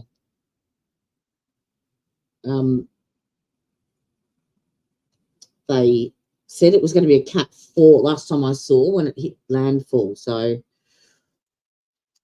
my cousin lives in Tampa. He said they made it out okay. That's good. Only one tree down in the yard. Ugh, lucky. Kentucky. Okay, I got it right. Has anyone heard how Udahef's mum is and that Udahef is okay? So he's down that way. And if Kelly was in chat before, as I think she's around possibly that area. And I spoke to Grandma. She's okay. She's got a river in her backyard, but apart from that, she's safe. Let's have a look at this. Robert lives in Dunedin as well. And you're sort of in the opposite boat. You have not found your boat. You're looking for where it is. Right. I saw it on your program this morning, and then I said, oh, hell. Oh, excuse me. That my boat was one at the Ozona area. So once they safety up the area, I'm going to go and look for my boat. It should be with the other boats. Is this the first place you've checked? Well, this is the only place that it would be because it was on the third deck, and then they put them on the pontoons. Yeah. And the water got higher than they expected, and so it floated off. I know that not knowing has to make you feel kind of sick. I'm glad that you told me that your home is at an elevated, secure place, so you're not worried about the effects on your home, no flooding or storm surge there. But just driving around, seeing what has happened with your neighbors, these folks here in Palm Harbor across the water from you, what do you make of all this? It's pretty interesting. Luckily, it was that far offshore that we didn't feel the effects, but I got treated. We didn't feel the effects they felt to the north of us. Right. Just devastating stuff. Yeah, I got a lot of tree damage at home. I mean, stuff that's up there, I got to get a crane to get it down. They're just caught up in a tree. Robert Pearson, thanks for speaking with us. We wish you luck. So again, Laura and Russell, he is looking for his boat. He's one of many people who are just trying to find their boats or whatever other belongings. I mean, their people's stuff is just all over the place over here and all throughout our area from these. Yeah. Okay. Wow.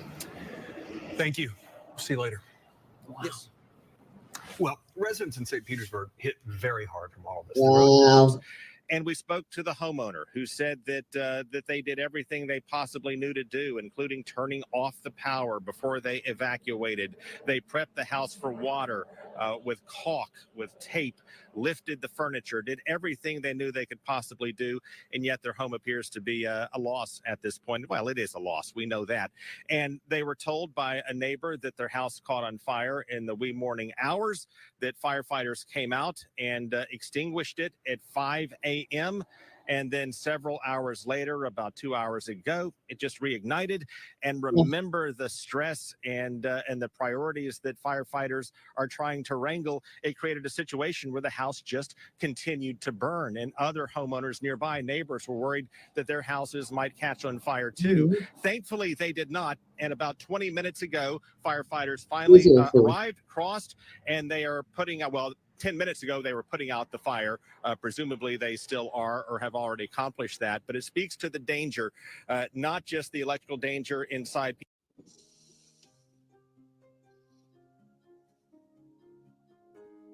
We're going to continue to watch for an approaching high tide here. So that's something that we'll be keeping a close eye on late morning into the early afternoon. But winds, those are really starting to wind down as well. We still have about 15 to 17 mile per hour winds coming mostly in out of the southwest. A breeze up to Key West is right down the bottom here. Like that's, I wonder if they evacuated the jails. Like,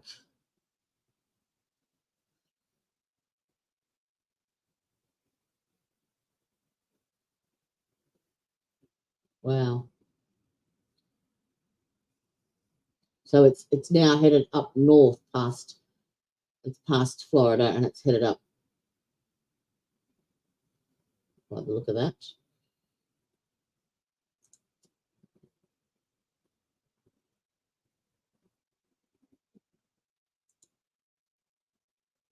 Fire Rescue Chief Jason Doherty. Oh. All right. Good morning. Thank you, Tim. I am Hillsborough County Fire Rescue Chief Jason Doherty. While we were fortunate that Hurricane Helene did not make a direct impact on Hillsborough County or direct landfall in Hillsborough County, it did not spare our neighborhoods from the storm's severe and dangerous impacts. The forecast storm surge from Hurricane Helene arrived in force last night, and the situation remains dire in many areas of the county. I want to take a minute to share with you a brief outline on the number of emergency calls and the type of responses Hillsborough County Fire Rescue had from 11 p.m. last night to 7 a.m. this morning. We had 256 calls for service. 103 of those were tactical search and rescue calls. They included three car fires, 11 motor vehicle accidents, 2 electrocutions, 5 sinking vehicles, 47 structural fire responses, with 6 of those being working structure fires. To put that in perspective, normally we may have 1 at most 2 structure fires a day. We had 6 working structure fires over a 6-hour time or 8-hour time period. Lastly, we had 500 plus victim rescues. I'm going to repeat that again, over 500 plus victim rescues in an 8-hour time frame. I want to tell you, most importantly, all these rescues were performed without any loss of life, not only to our citizens, but to our first responders. And that's not even including the number of lives that were saved by the Hillsborough County Sheriff's Office. While the storm has passed, the danger has not. The men and women of Hillsborough County Fire Rescue will continue to respond to calls for service quickly, but please be patient. I would be remiss if I didn't take a minute to personally thank my firefighters, my paramedics, our telecommunicators, and our Office of Emergency Management team, along with our outstanding deputies from Hillsborough County Sheriff's Office. Your dedication to serve our community was on full display last night and through the early morning. I want you and your families to know how thankful I am for each and every one of you. I need the community to help our first responders today. We're tired. Please do not needlessly put yourselves in danger by venturing in the floodwaters. Stay away from down power lines, stay off the roads, and stay safe at home the rest of this weekend while we continue to assist those in need. As always, we are here for you. Thank you for your time. Take care of yourself. Okay. We'll take half a bridge, by the way, Jen. We'll take half. People just. We keep saying it, but people are struggling. Of the Gandy Bridge, the Howard. All of the lights are out, treated as a 4. All right, so where's this? This is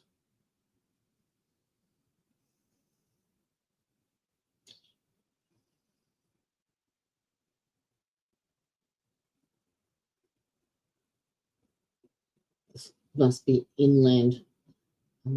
I'm guessing Florida is below.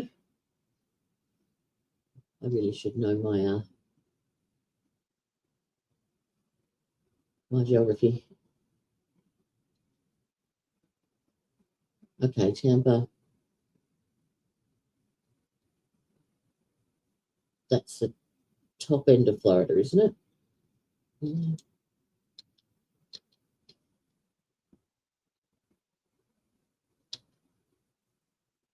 Pinellas County. Yeah, we saw him interview guy with the boats. Yeah, for him.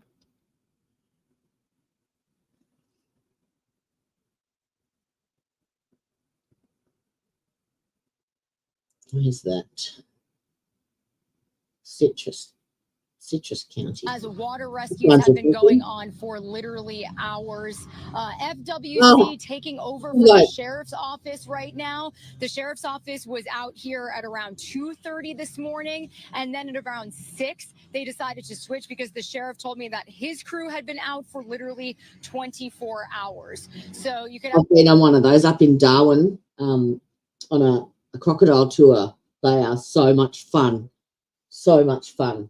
Not particularly fun to use after a hurricane and a natural disaster, but it was fun up in Darwin. Actually see them bringing a family out here right now. They've basically been bringing them to this intersection where we're at and getting them water, getting them some food, and transporting them to local shelters where they can then talk about what's next. Now, we are a mile away from where we joined you from yesterday, so that just puts into perspective how... Look, it looks like the sun's shining. How long did it take to go through? Like, did it just whip through in 10 minutes and it's gone and everything's fine? Or is it like, it doesn't even look like it's windy there anymore? Right. So what have we got here? Okay, so it's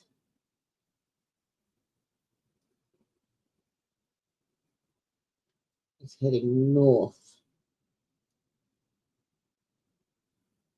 I'm tipping that's the head there. Let me see. Got this big front and an area of low pressure that's well off to the north and east, and that's going to really just kind of, once that steering flow collapses, Helene is kind of going to do a little bit of hanging out for these areas, and luckily it's going to weaken as it does so. But look at the exclusive Fox model here. A lot of heavy rain continues to move through the day today, and then we're expecting a lot of rapid weakening into Saturday and Sunday. So we'll still continue to talk about that. I have 89 today. Luckily, not too much rain in the way for us today. Tomorrow, we build back in those 40 and 50% storm chances for the weekend. Stick with us. We'll be back right after the break.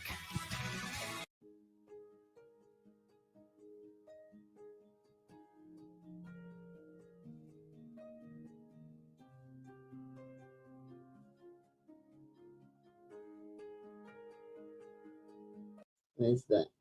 Still partially underwater.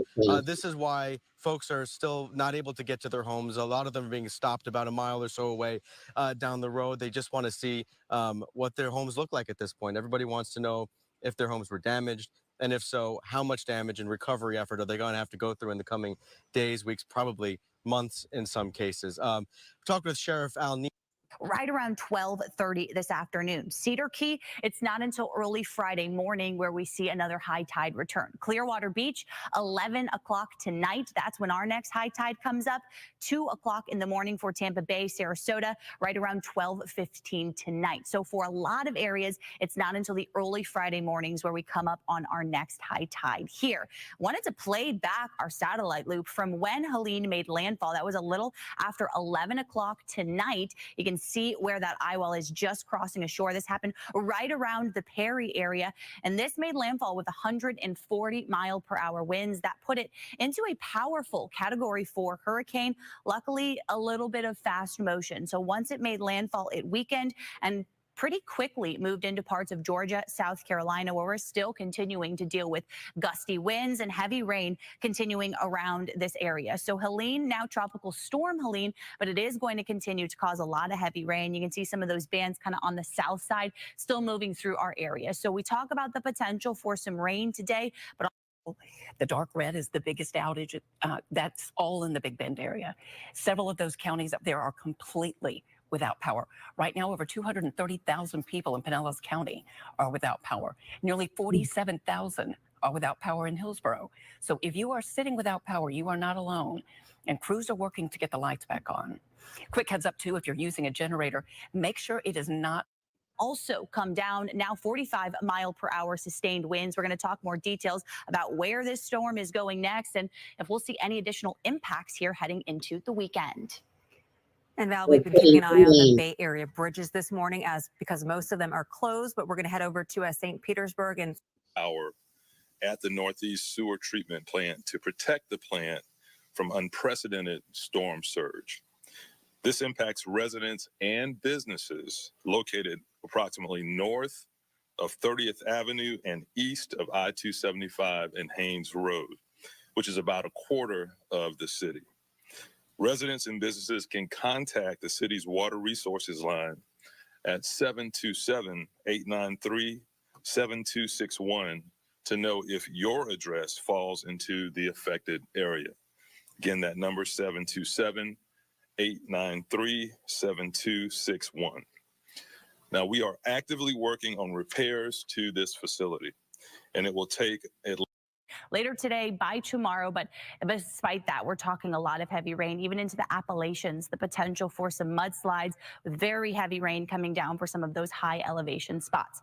As for us here, we still have some of that kind of moisture on the south side of that storm, but not too much in the way of rain for us today. We look ahead to Saturday morning, the potential for a couple of pockets of some heavier storms, maybe to the south of Tampa Bay, Sarasota, Manatee County, some of our inland spots. We'll see some of those storms. So that's going to be kind of the potential that we talk about moving forward. Of course, winds are still really elevated, really rough on our bay and inland waters. Those are going to calm down Saturday into Sunday as well. Temperatures in the upper 80s to low 90s. Jen? Val, thank you. You know, emergency crews are working the best they can to try and reopen the bridge. I know a lot of you are asking me, when are the bridges going to open? Not open just yet. Don't let this image deceive you. These are emergency crews driving over the Skyway Bridge, checking on the structural integrity of the bridge. So the Sunshine Skyway Bridge does remain closed on the north and southbound lanes this morning. And so does the Howard Franklin. And this image tells you why. This is from the Florida Highway Patrol. You can see. Let's see.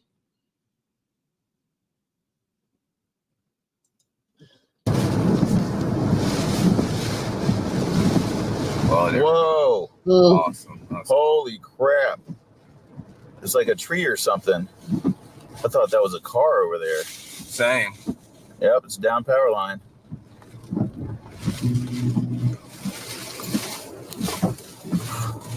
Yeah. We want to make sure a tree doesn't get on top of us, man.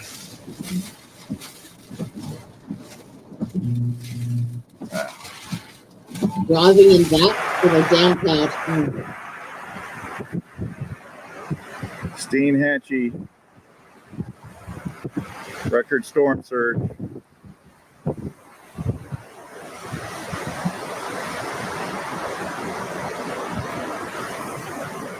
These guys are crazy. Crazy.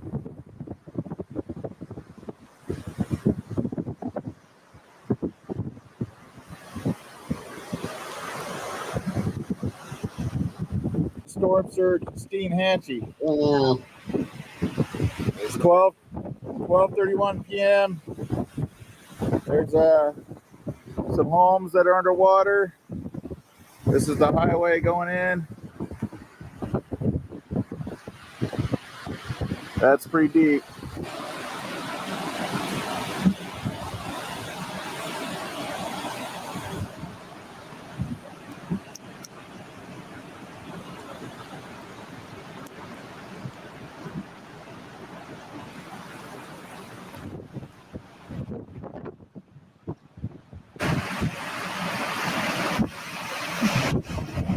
Storm surge, Steinhatchee, record storm surge.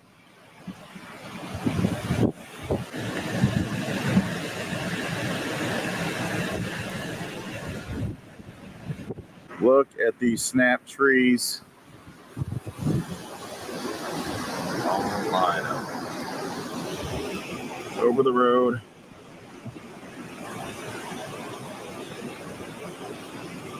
They really get snapped. 948.4. It's still, yeah. Yeah, like right now, we're under dead center.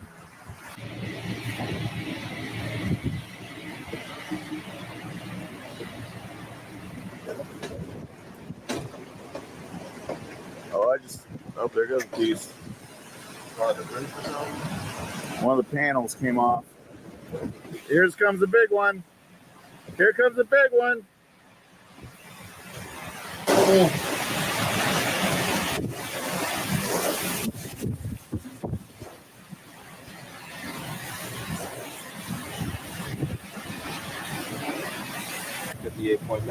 $958.9. 958.9 millibars. 10:48 p.m. So we're below 960. Yep. Oh man.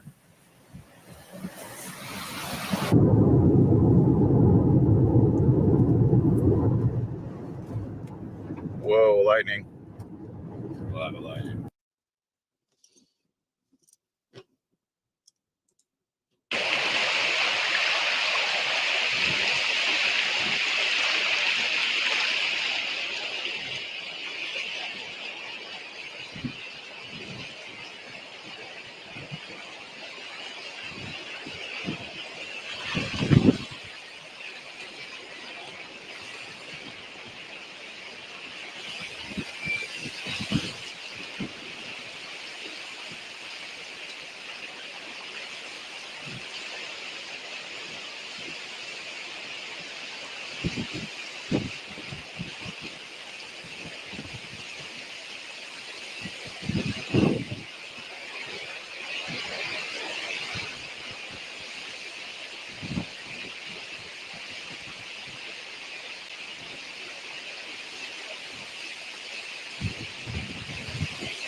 All right. I'm ending the poll.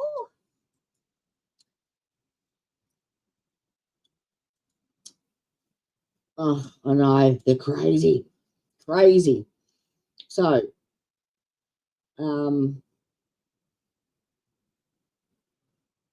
we've been going for 30 minutes. Just on or just going on. And the poll results for the estimates on jury deliberation times. 11% of you said less than 55 minutes. 56% said less than 2 hours. 22% of you said between 2 and 4 hours. And 11% of you said between 4 and 6. So we shall soon find out. All right, let's see if I can find another one of those.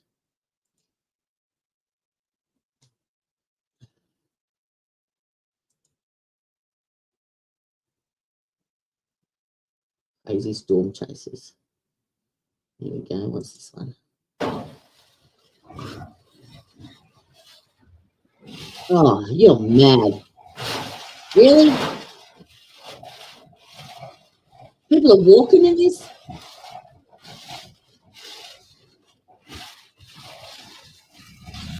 We're driving through this water. Just loving it. Out, we drive under a tree or something, Starlink won't work, and then we'll have no stream for a minute. It'll cut off, and then we'll start it back up. Well, you'd never catch me there. Sorry.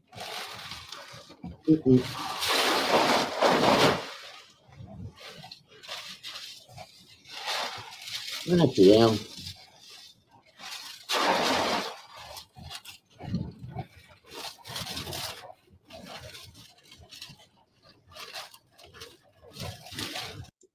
Yeah, right when that gust came right when that gust came, the pond frog about took my head off. It's like, you know what you need? A concussion. Annoying. It's like, really? That moment?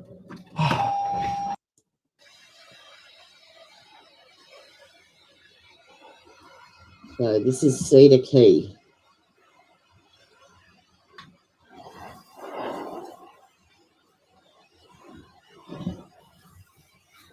You can see the waves coming in. Yeah, it's still pushing in. All right, let's go find. We're going to turn around right there. I think that's a wise idea. That water is cranking. It is at one spot on the other side of the hill where it's pouring over the hill. It looks like a whitewater rapids coming down. It's probably moving 5 to 6 miles an hour. It's turbulent, and of course here you got the waves. Hasn't just been washed away.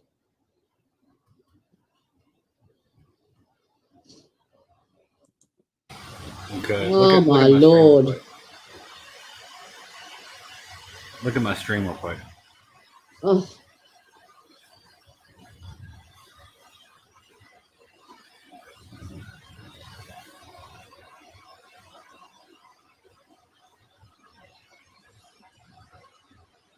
I hope they've got flood insurance.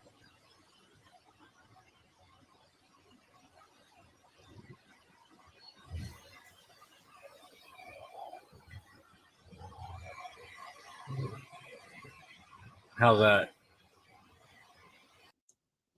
Bigger gust came through here. Terrible. This is where I backed up right here. Yeah. That's how much higher it pushed. Wow. All right, you need this. I need a lot. Okay. When was that taken? It was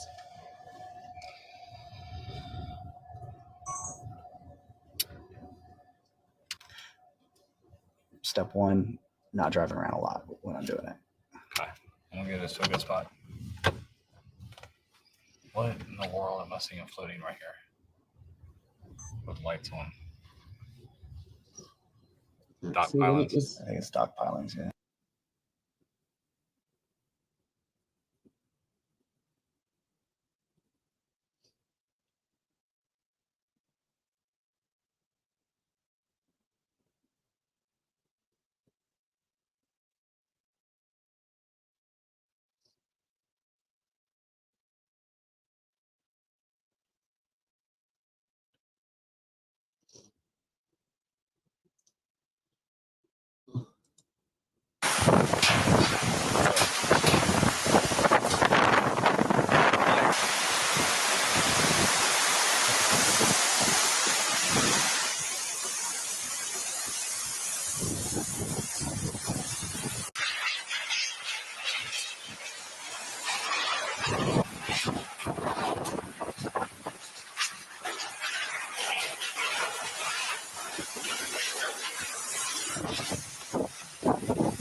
This is in the Panhandle.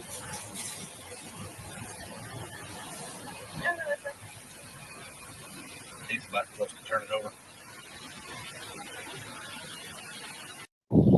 Okay, so I am right here on Bayshore Boulevard, and you can see that the water here is absolutely flooded the entire area. Coming up over here on the hill.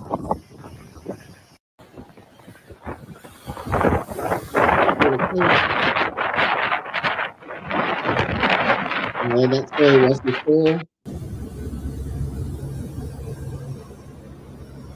Oh, they're flying into the eye of the storm.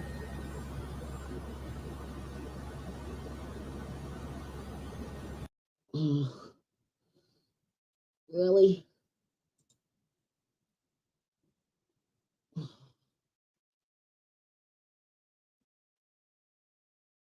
Wow.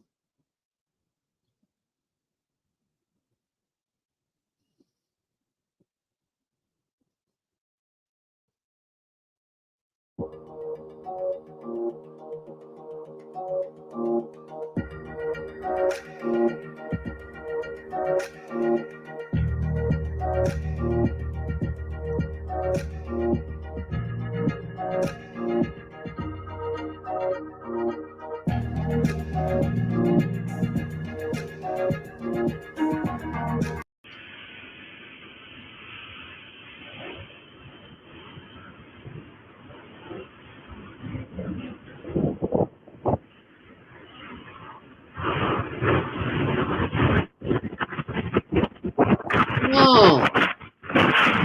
Oh.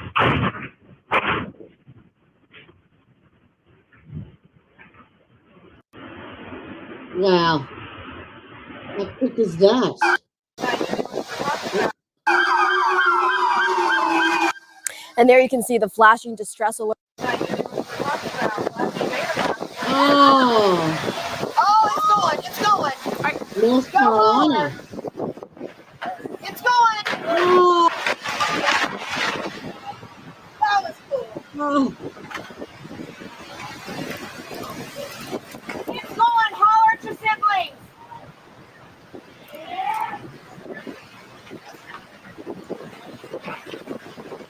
Hey, holler at your siblings. You got here just in time. Did you get it?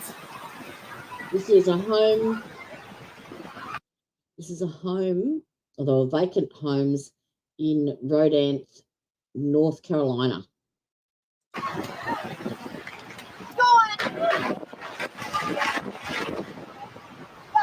Wow.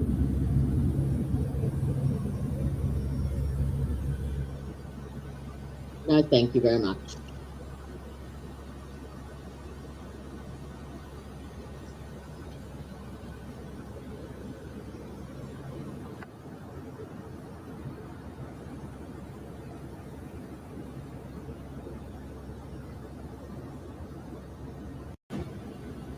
Has executed a convicted killer despite Coca-Cola tried something new. Federal authorities officially charged Ryan Ruth today with the attempted assassination. What else have we got on the updates? I want something that's... Oh, there we go, live coverage. And Gabby, like you said, to the wonderful community that we live in. And speaking of a testament to just the next couple of hours. So some good news there, but yeah, look at this. We keep coming back to this. Survive. Temperatures will top out near 80 degrees next week, which is actually right where we should be this time of the year.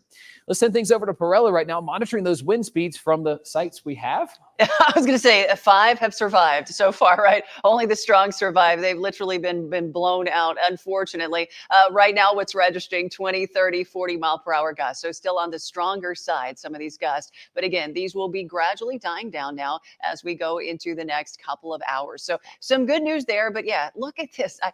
We keep coming back to this because the Reedy River, of course, you know, there are folks out there. I mean, if you live downtown, of course, you want to, you know, step outside and get a quick view of this. This is is incredible. This river is raging. Let me show you something here. The Reedy River at Hudson is currently at 14.17 feet, so almost 15 feet. Moderate flood stage begins at 14 feet. So we've got moderate flooding going on there. Not a surprise when you go down to Reedy River at I-85.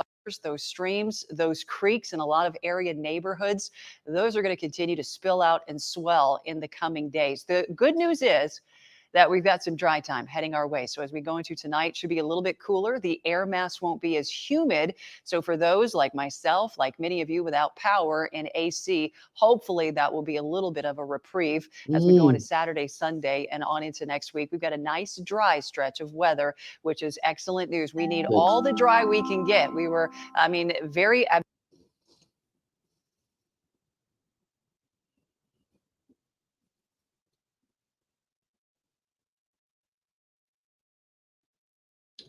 Wow.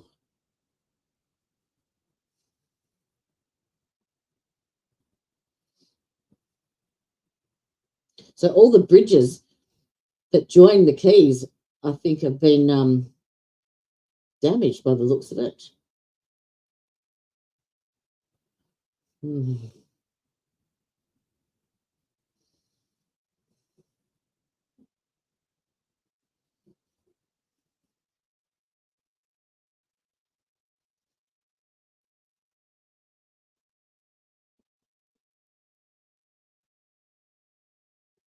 This is 10 Tampa Bay Live. Don't be shy about sharing that on social media and with your loved ones, because people are wondering how you're doing. Let your neighbors know that you are okay, because they don't want to do welfare checks for people that they don't have to. So make sure that your loved ones are not looking for you, that you're communicating with them if you can. Of course, I know power outage is a problem for a lot of people. We were watching before. All right. Let me see. What's Judge Fleischer doing? Where are we?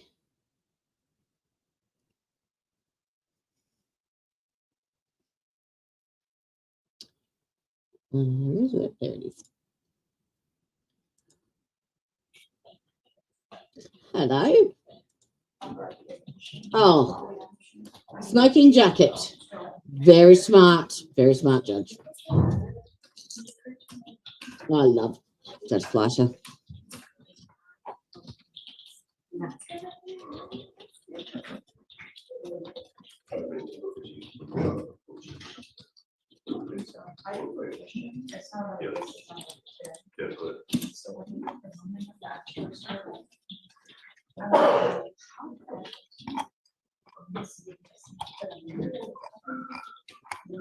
Oh, there's a file. There's a physical file somewhere.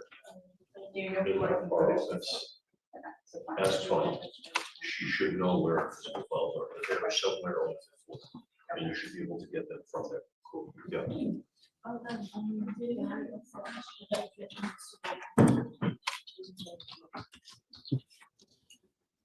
This is the view of the court.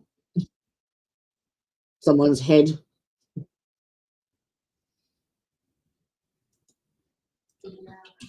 So I'm keeping an eye on it. It's okay. It doesn't matter. I dismissed the case yesterday, so it's okay. I just wanted evidence on there. Yeah.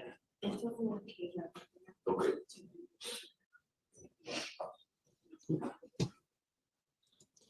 I do need to go to the bathroom though. I'll be right back.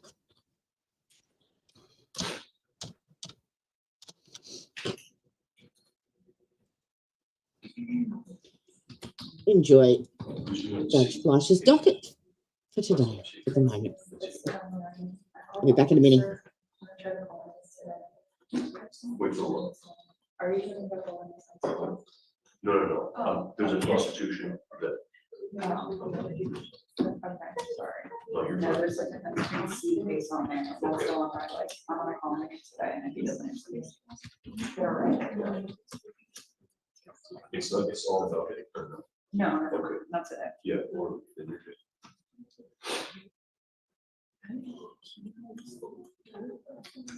Yes, I reassigned the ones that were on there. It's just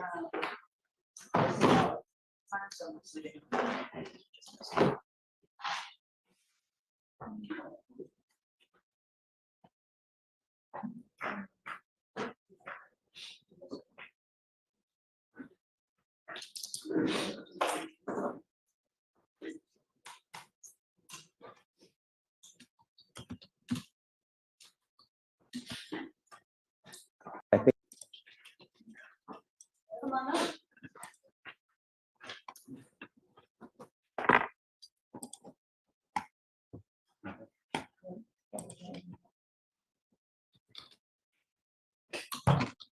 I have someone in the waiting room that's trying to get in, and I don't know if this is a lawyer or not. Let me just real quick see if this is a lawyer.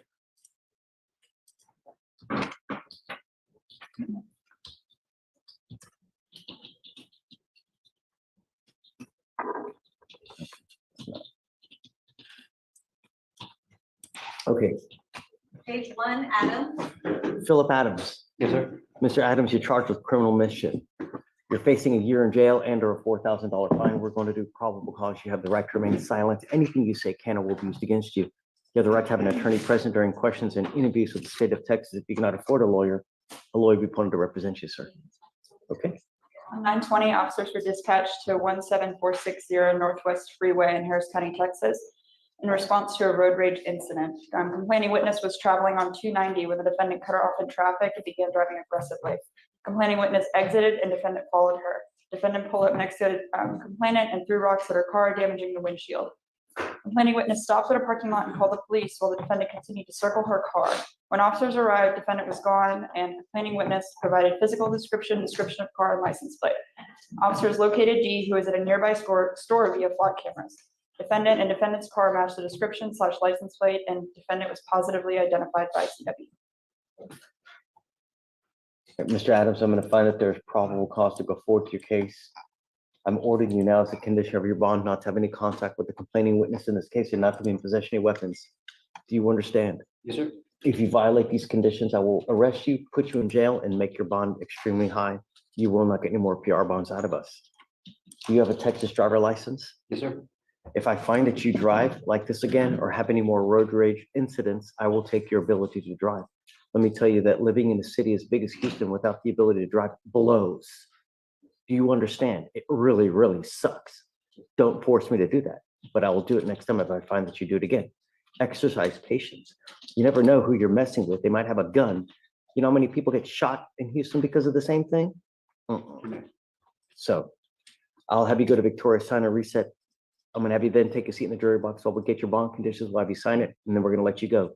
You need a lawyer to represent you in this case, so we're going to give you time to get one. When you come back, please have a lawyer. Yes, sir. Can you run his license just to make sure he has a license, please? That's it. Come on up.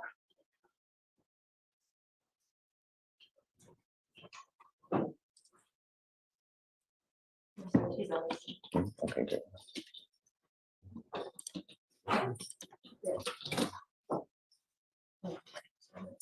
Is this Derek Addison? Page 4, Bessis. Oh.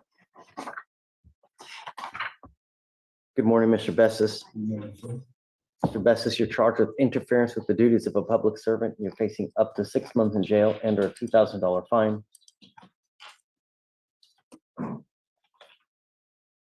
We are going to do probable cause. You have the right to remain silent. Anything you say can or will be used against you. You have the right to have an attorney present. If you cannot afford one will be appointed to you, sir. On March 19th, 2024, officers were dispatched in response to a family violence investigation. The officers met with the caller and the defendant. The officers went to detain the defendant. The defendant refused and would not place his hands behind his back. Officers ordered defendant to place his hands behind his back. Defendant refused and actively resisted by pulling away and moving his arms. What was the investigation for? It was a family violence investigation. Was he doing anything wrong? So the officer just advised him that he was being detained just for the purpose of the investigation. Gonna look and see what. Do you have anything that he's doing wrong that would cause the Bessis?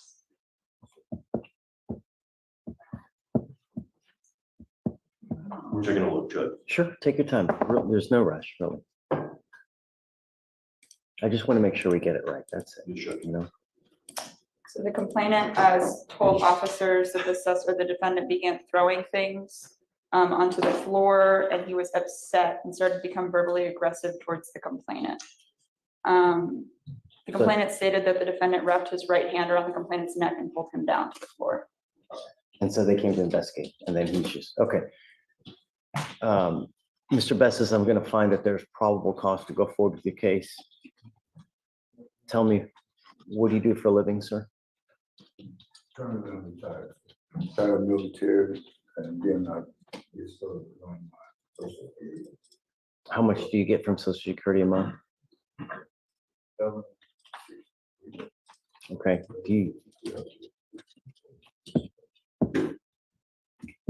Do we know, does the complaining witness want to have contact with him? And who is the complaining witness? Is it? Did we see anything? Judge Fleischer looks like a lounge. Yeah, he does. You know, you need to look up, right? It's an album book called Lounge Against the Machine, I think. And it's a spin-off.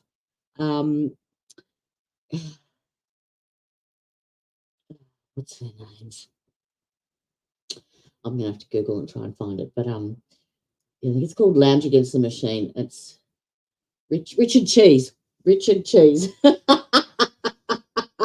And he basically takes a lot of the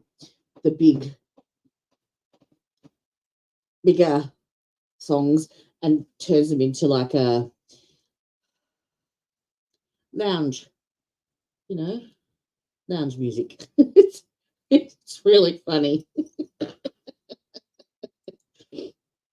He does need a cigar and a martini, absolutely.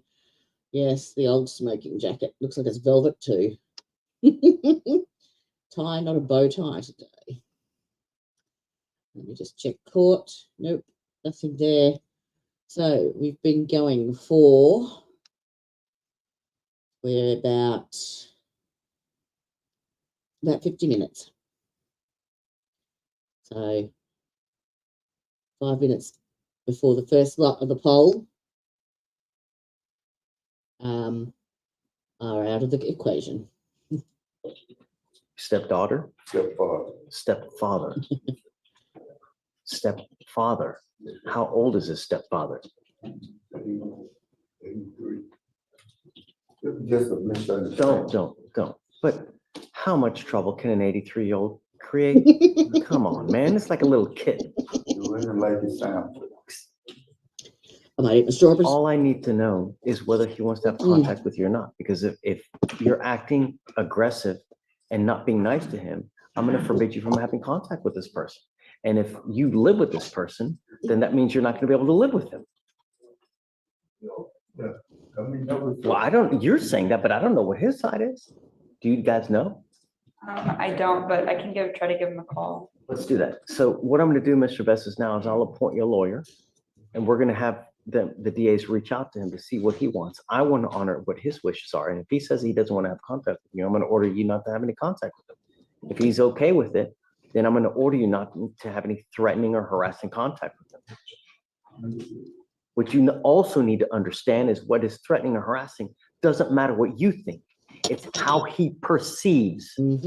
So if you start acting aggressive, I'm going to put you back in jail. All right. I'll have you sign a reset with Victoria, and then we'll just have you take a seat at the jury box for now, sir. The strawberries over here at the moment are delicious. Page 6. Loves Go ahead and sign for your receptor. What if we say no? And I say yes, so that's all that matters. like that. Page 6, Caballero, come on up. Caballero. Ay. Egg with some strawberry yogurt. What? You here? No, she just wants to go do something and I'll be back. The perfect verdict. Me llamo Luis, soy intérprete. Solamente mire el juez. Un poco más aquí. Dile nada más en español, por favor. Eneli Caballero. Yes, Ron. Miss Caballero, you were charged with prostitution. You are facing up to 6 months in jail and or a $2,000 fine. We're going to do probable cause. You have the right to remain silent. Anything you say can or will be used against you. You have the right to have an attorney present. If you cannot afford one, one will be appointed to you, ma'am. On September 19th, 2024, officers were conducting an undercover investigation at El Punto de Oro, a club in Harris County, Texas. What's it called? El Punto de Oro? Punto de Oro, a gold point. I thought you said the other word. Right, no. Meanwhile. Officers had received a tip that there was a vice-related transaction being conducted at the location. Officers had a conversation with dancer defendant Caballero, where she agreed to have straight sex for $100, penis to vagina. Okay. Ma'am, I'm going to find that there's probable cause to go forward with your case. I'm ordering you not to go back to this location. I'm also ordering you not to engage in this type of business anymore. If I find that you do, I'm going to put you in jail. What, are you a citizen of the United States? Are you in this country with or without permission? With permission. I don't know if you do have it, or really, to me, this just doesn't matter.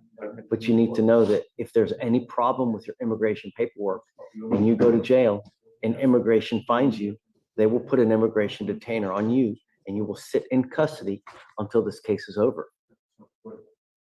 Could be 6 to 9 months that you'll sit in jail waiting for everything to pan out. You understand? Yes. Don't violate any of these conditions. I see that you have a lawyer. Good job on having a lawyer. Because you do, I will waive your appearance. You don't have to waste your time coming to court, but you must stay in touch with Garza and Associates, and then they will tell you when you have to come back to court. If they tell me they cannot get a hold of you because you're playing games or you've gone elsewhere, I will issue a warrant for your arrest. Yes, sir. I'll have you go to Victoria, sign a reset. After that, we'll have you take a seat in the jury box while we get your bond conditions, and after that, you'll be free to wait for your lawyer back. Thanks, guys.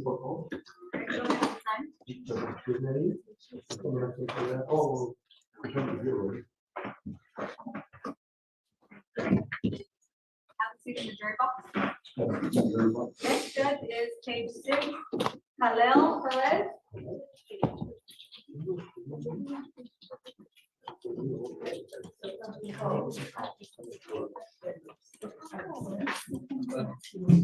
Hola, ¿qué tal, hermanito? Solo mi request, como ya le hace aquí, por favor. Kal-El, isn't that Batman or Superman's father? Is it? No, what is it? Anyways, we'll get there. Mr. Kal-El, you are charged with driving while intoxicated. You're facing up to a year in jail and or a $4,000 fine. We are going to do probable cause. You have the right to remain silent. Anything you say can or will be used against you. Attorney, not afford one. One will be appointed to you, sir. On September 22nd, officers were dispatched to 6047 Beverly Hills Street, Harris County, Texas, in response to major crash. Officer arrived and observed defendant's car in a ditch with defendant sitting on the trunk. Complaining witness stated that he was driving when the defendant pulled out of an apartment complex and struck the front quarter panel of the complaining witness's car. Defendant then drove away without exchanging information, hit another car, and ran into the ditch. Upon arrival, officers observed glassy eyes, unsteadiness, and strong odor of alcohol. Officers attempted SFSTs on scene, but defendant was unable to perform due to his state of intoxication. Defendant attempted to bribe officers with 3,600 pesos, and officers transported him to JPC where SFSTs were performed. 6 out of 6 HGN, 8 out of 8 walk and turn, 4 out of 4 1. A little slower, please. Okay, sorry. Remember, he's. That's my first step. Okay, where should? Sorry, you're doing wonderful. Just a Okay, little no, slower. you're fine. Where should I start? Just after the 3,600 pesos. Okay. Defendant attempted to bribe officers with 3,600 pesos, and officers transported him to JPC where SFSTs were performed. 6 out of 6 HGN, 8 out of 8 walk and turn, 4 out of 4 one leg stand. DIC read and defendant consented. BAC 0.227, 0.235. Oh.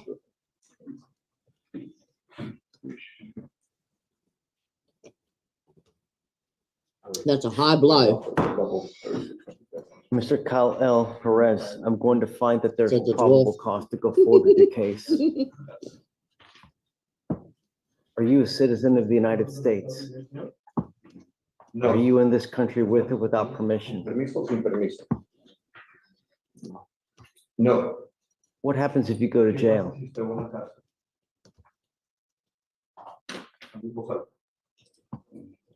I want you to think about this. Quiero que lo piensen para This is a responder. very important part in your life right now. Muy importante de su vida, señor. What happens if you go to jail? Si usted va a una cárcel, Arruinó mi vida. I'll ruin my life.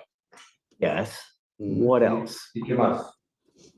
No está bien. lo que- Immigration. It's just not good what I did. You'll be stuck like Talking junk. about it. No estoy hablando de esa You parte. need to know about the future. You need to know what happens to you if you go to jail. So I'm trying to get you to realize what happens if you go to jail. Because I'll lose it all. Mhm. more or less, Más o menos. immigration will put a detainer on you. You will sit in jail until first that this case is over with, and then you'll be shipped off to immigration. I will tell you now, because you have a felony open, that felony will take about 9 months to a year to resolve, and you will sit in custody the entire time. And then you'll be shipped off to immigration, and then you're going to wait another 6 months in jail, waiting for that to resolve, and then they will end up deporting you to your country of origin. If you do not want that to happen, then don't violate these conditions I put on you now. If I find that you do, I'm just going to put you in jail, and I don't care who you have here in your life, who depends on you. My main concern is public safety. And if I find that you endanger public safety, that's it. You said he had a 0.26, right? 0.227, 0.235. I am now ordering you to He's not a obtain a big guy handheld either. interlock device that you're going to take with you everywhere you go to prove to me that you're not consuming alcohol. You do not have a Texas driver license, so you are not allowed to drive. And I'm going to tell you now, nothing makes me more upset than when someone drives without a license. You will be signing today an affidavit.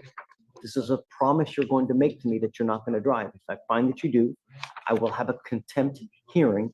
You'll be facing an additional 6 months in jail and a $500 fine every time you drive. And I don't care what your excuse is.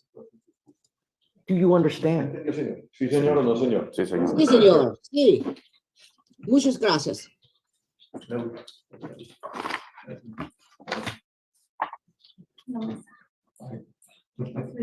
You will be randomly tested for drugs and alcohol likewise. If I find that you're consuming anything, I'll put you in jail. 1 And hour. I'm going to make your People, bond hour. double what your felony bond is. How old are you, sir? ¿Qué edad tiene usted, señor? 22 años. 22 years of age. What do you do for a living? They probably just want to get their free lunch. I would. Remodelación. Remodeling. How much money do you make a month? $2,500. ¿Perdón? $2,500. Around $2,500. You live with? ¿Con quién vive usted? Con un hermano y una tía. Brother and an aunt. Where are your folks? ¿A dónde están tus padres? Guatemala. Guatemala. How long have you been here? ¿Cuánto tiempo lleva aquí? 2 años. About 2 years. How did you get here? ¿Cómo llegó aquí?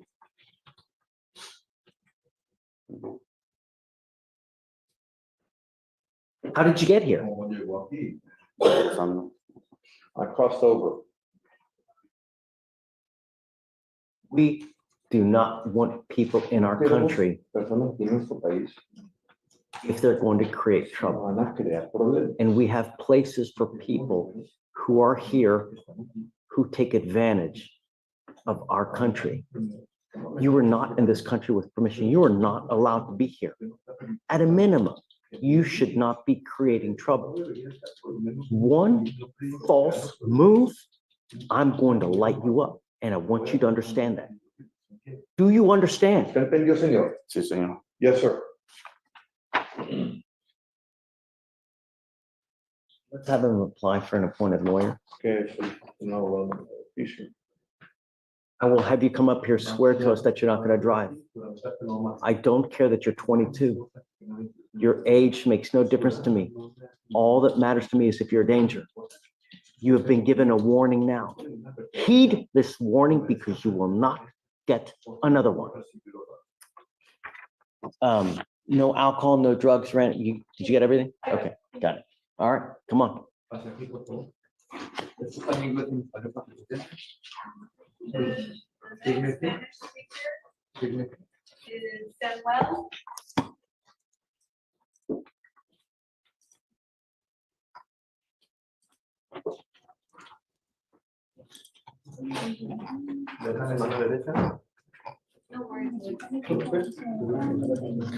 You said Sergio, right? Yes.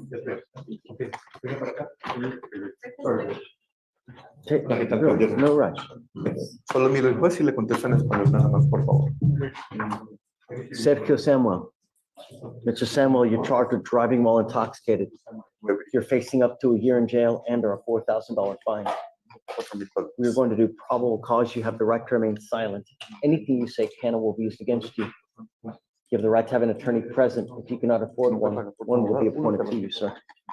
On September 22nd, 2024, officers were dispatched to a possible DWI with a follower.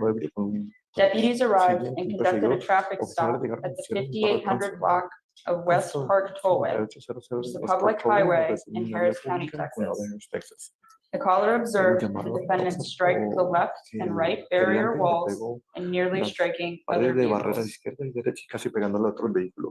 Officers observed a strong odor of alcohol emitting All right, from can we his go and breath. see? Let's have a see what Baker's up to. He's doing the same trial as us, so he's on verdict watch as well. Let's have a look. See.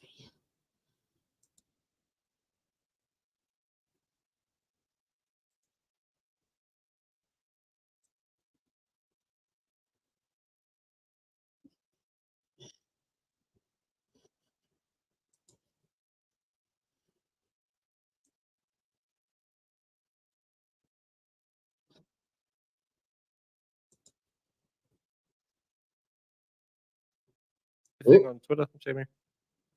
I haven't seen I didn't hear any audio from court. Oh, it's just a slight of sound. Let me check. But we still haven't gotten access to No. my dad's Nothing on court yet. account, iPad, iCount. What is it called? Apple account. They're moving the camera. And then you go to Apple and they say, tough They are love, moving the camera. enjoy hacker.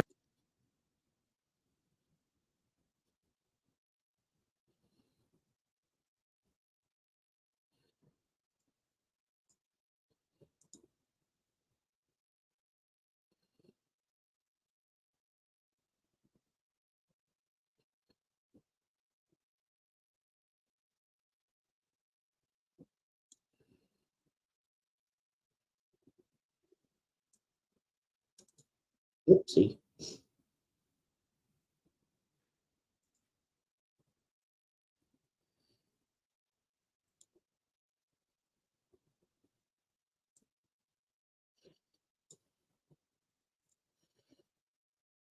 Yeah, the camera's big.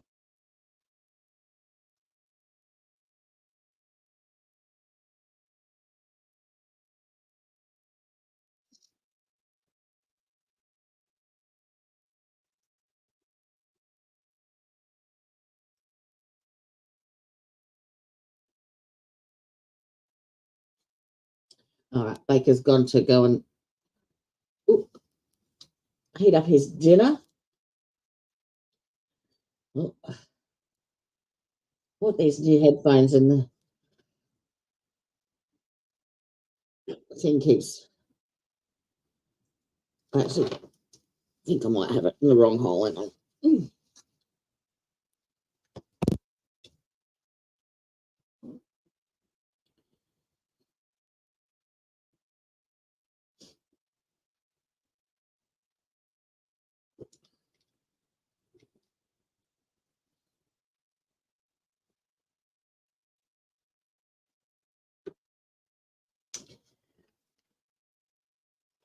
No, I just hadn't fastened it properly. I had to twist.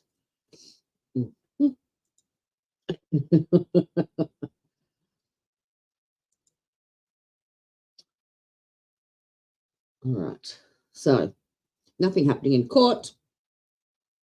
I'll go back to Judge Fleischer. Unless any of you have any suggestions.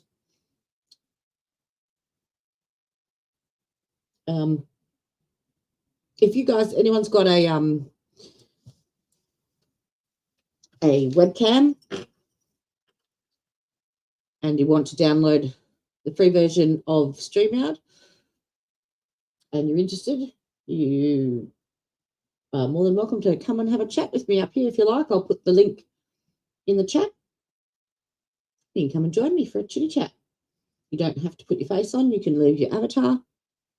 But if you fancy some live on-air time whilst we've got time, you're welcome to join me. Just leave a message in chat and let me know. It's StreamYard is a free platform, so you can download it onto your mobile phone and you log in as a guest and you just click on the link that I send in chat, and that will put you into my waiting room and I can bring you up on the screen. It's that easy. So you can use your mobile phone as your webcam and the microphone on your phone to communicate. The only thing I do ask, if you're going to do it on your mobile and you want to come in, just put the mobile on a flat surface and keep it steady, because otherwise it really makes people dizzy watching it if you're walking around. But yes, if you'd like to join me for an online chat, pop it in the chat box and I'll send you the link. In the meantime, let's watch Judge Fleischer. Swaying while standing and walking. Defendant admitted to consuming approximately 4 regular-sized can Heinekens while at a friend's house. SFSTs conducted 6 out of 6 HGM, 6 out of 8 walk and turn, and 4 out of 4 one-leg stand. Defendant was detained and read DIC and consented to breath 0.174 and 0.172. Mr. Samuel, I'm going to find that there's probable cause to go forward with your case. Are you in this country with or without permission, sir? Sin permiso. Without permission. What happens if you go to jail? ¿Qué pasa si usted va a una cárcel, señor? ¿Qué pasa? What happens? Yes. Sí. ¿Qué pasa si va a una cárcel? Voy arrestado. Voy arrestado. Y no me encierran. I'd be arrested and I'd be locked up. What else? ¿Y qué más?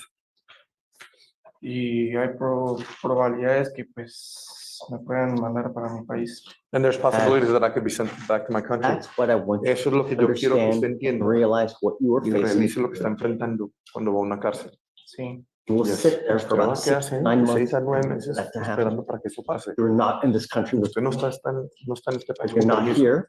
You must be on your best behavior. Otherwise, there are dire consequences. It doesn't matter what you've been here for your entire life. 1 month, 2 months. If you're not here, if they catch you, it's just not going to go well. I'm putting conditions on your bond now. I'm ordering you not to consume alcohol, illegal drugs, or unprescribed controlled medication. If I see that you consume alcohol or dope, I will put you in jail. You do not have a Texas driver license, do you? No. No. Then you are not allowed to drive. Do you understand? Entendió, señor. Sí, señor. You will be Yes, sir. signing a promise with me, likewise, that you're not going to drive. If I find that you drive, I will hold you in contempt, slap you with 180 days every time you drive, because it's an offense in and of itself. Do you understand? ¿Se entendió, señor? Sí, señor. Yes, sir. How old are you, sir? ¿Qué edad tiene usted, señor? 21. 21. You do for a living? ¿A qué se dedican? ¿Qué trabajan? Jardinería. Garden work, yard work. ¿Con quién está aquí en este país? Pues con un familiar, con familiares, tío. A family member, an uncle. Where are your parents? ¿Dónde están sus padres? Guatemala. Guatemala. It's like I'm hearing double. Estoy escuchando aquí el doble.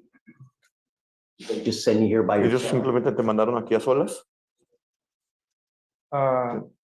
Sí, yo vengo por necesidad de que pues, mi país está crítico. Yeah, I come here because, out of necessity, things in my country are pretty critical. I get it. Yo lo entiendo. But don't bring your troubles Pero here. no traiga sus problemas. We don't want it. No se comporte de mal manera. And if you were going to be a public danger here, I'm going to tell you now, we don't want you here if you're going to act like this. This is the only warning that you're going to get. Take it and either do well with it, or you won't get another warning. If I find that you're using any alcohol or any kind of drugs, if I find that you're not acting like you're supposed to, or if I find that you drive, that's it. Yes, sir. I'm going to give him another application as well. Give you an application for an appointed lawyer, but understand that you're walking on very thin ice. Please.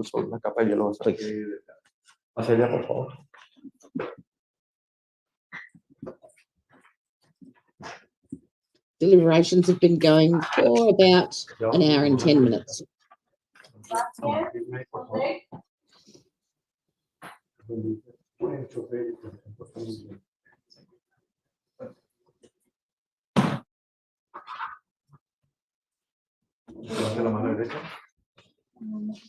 Vic, who's this? This is Vasquez on page 19. Got it.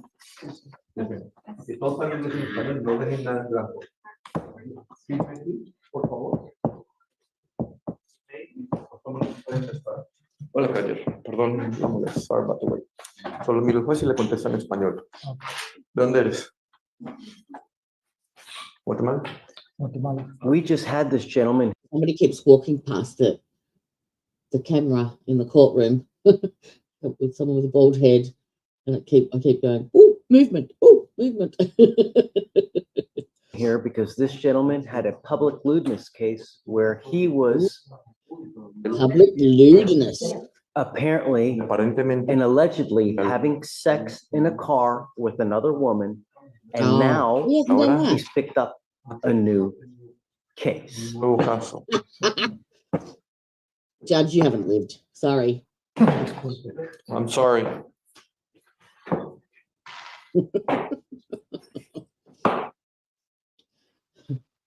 We have something in Australia called the Denny Ute Muster, and it's basically a country music festival thing where everyone brings their utilities, which, the trays in the back, and they put their swags in the back of that.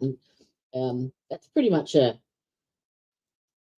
the exact same thing, just on a bigger scale. Oh, we have movement. We have movement.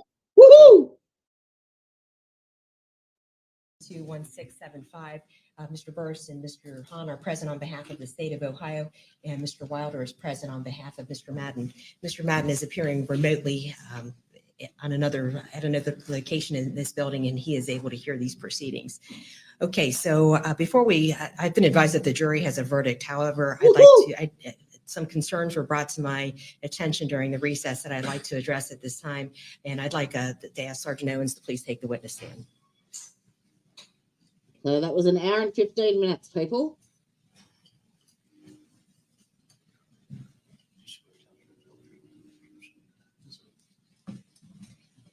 Sergeant, would you please state your name? Sergeant Jason Owens. And what is your occupation, sir? I'm a sergeant with the Butler County Sheriff's Office. And what are your present duties? I'm the supervisor over court security. And the sergeant, in your capacity, did you have the opportunity to go to the remote location where Mr. Madden is viewing these proceedings? Yes, I did. And at any point while you were present with Mr. Madden, did he make any statements that caused you concern about his return to this courtroom? Yes, he advised his attorney that if he were not wearing restraints or I'm sorry, that his attorney was lucky that he was currently wearing restraints, implying that Oh. he would inflict physical harm if he were not. And did Mr. Madden advise in your presence whether he even wanted to return to this courtroom? He advised my personnel that he did not wish to return. All right, very well. Anything on behalf of the state? Mr. Wow. Wilder, any questions that you have? Wow. Okay, thank you, Sergeant. You may step down. In light of the sergeant's testimony, I'm going to continue to have Mr. Madden participate in the proceedings outside of this courtroom. Yes, Your Honor. Okay. All right.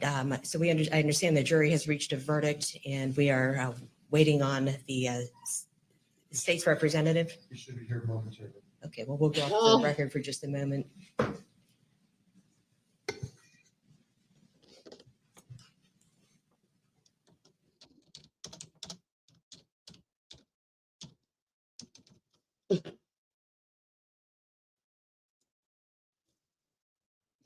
I just put a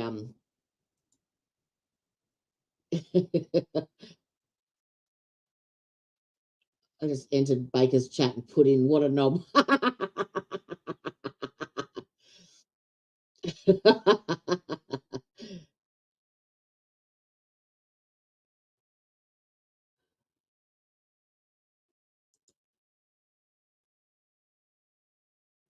In it. That's why there was blood in the kitchen sink or the bathroom sink because he was hit with a stick.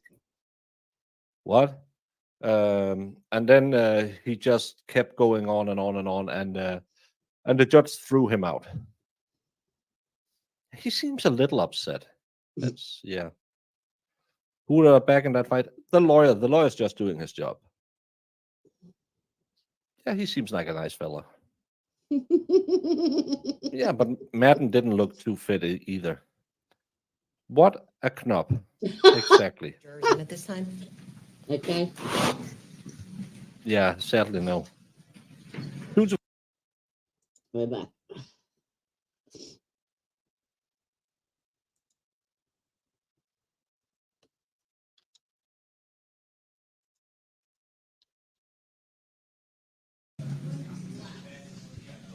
Bring the jury.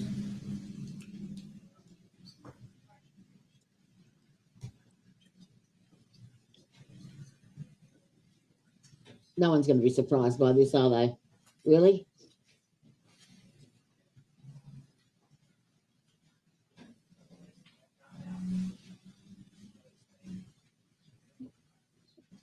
I'm glad he's in a restraint. I hope he stays there for 55 years minimum. Come on, jurors. Okay, please be seated. Okay, ladies and gentlemen, I understand that you have reached a verdict in this case. Is that correct? Yes. Okay, and who is our foreperson? Okay, would you please return the verdict We'll forms make to the Mr. five Howell? person.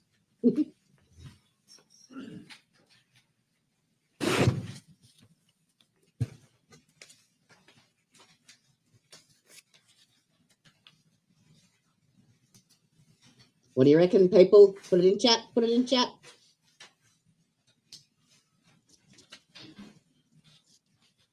Are we going for full murder or the lesser included?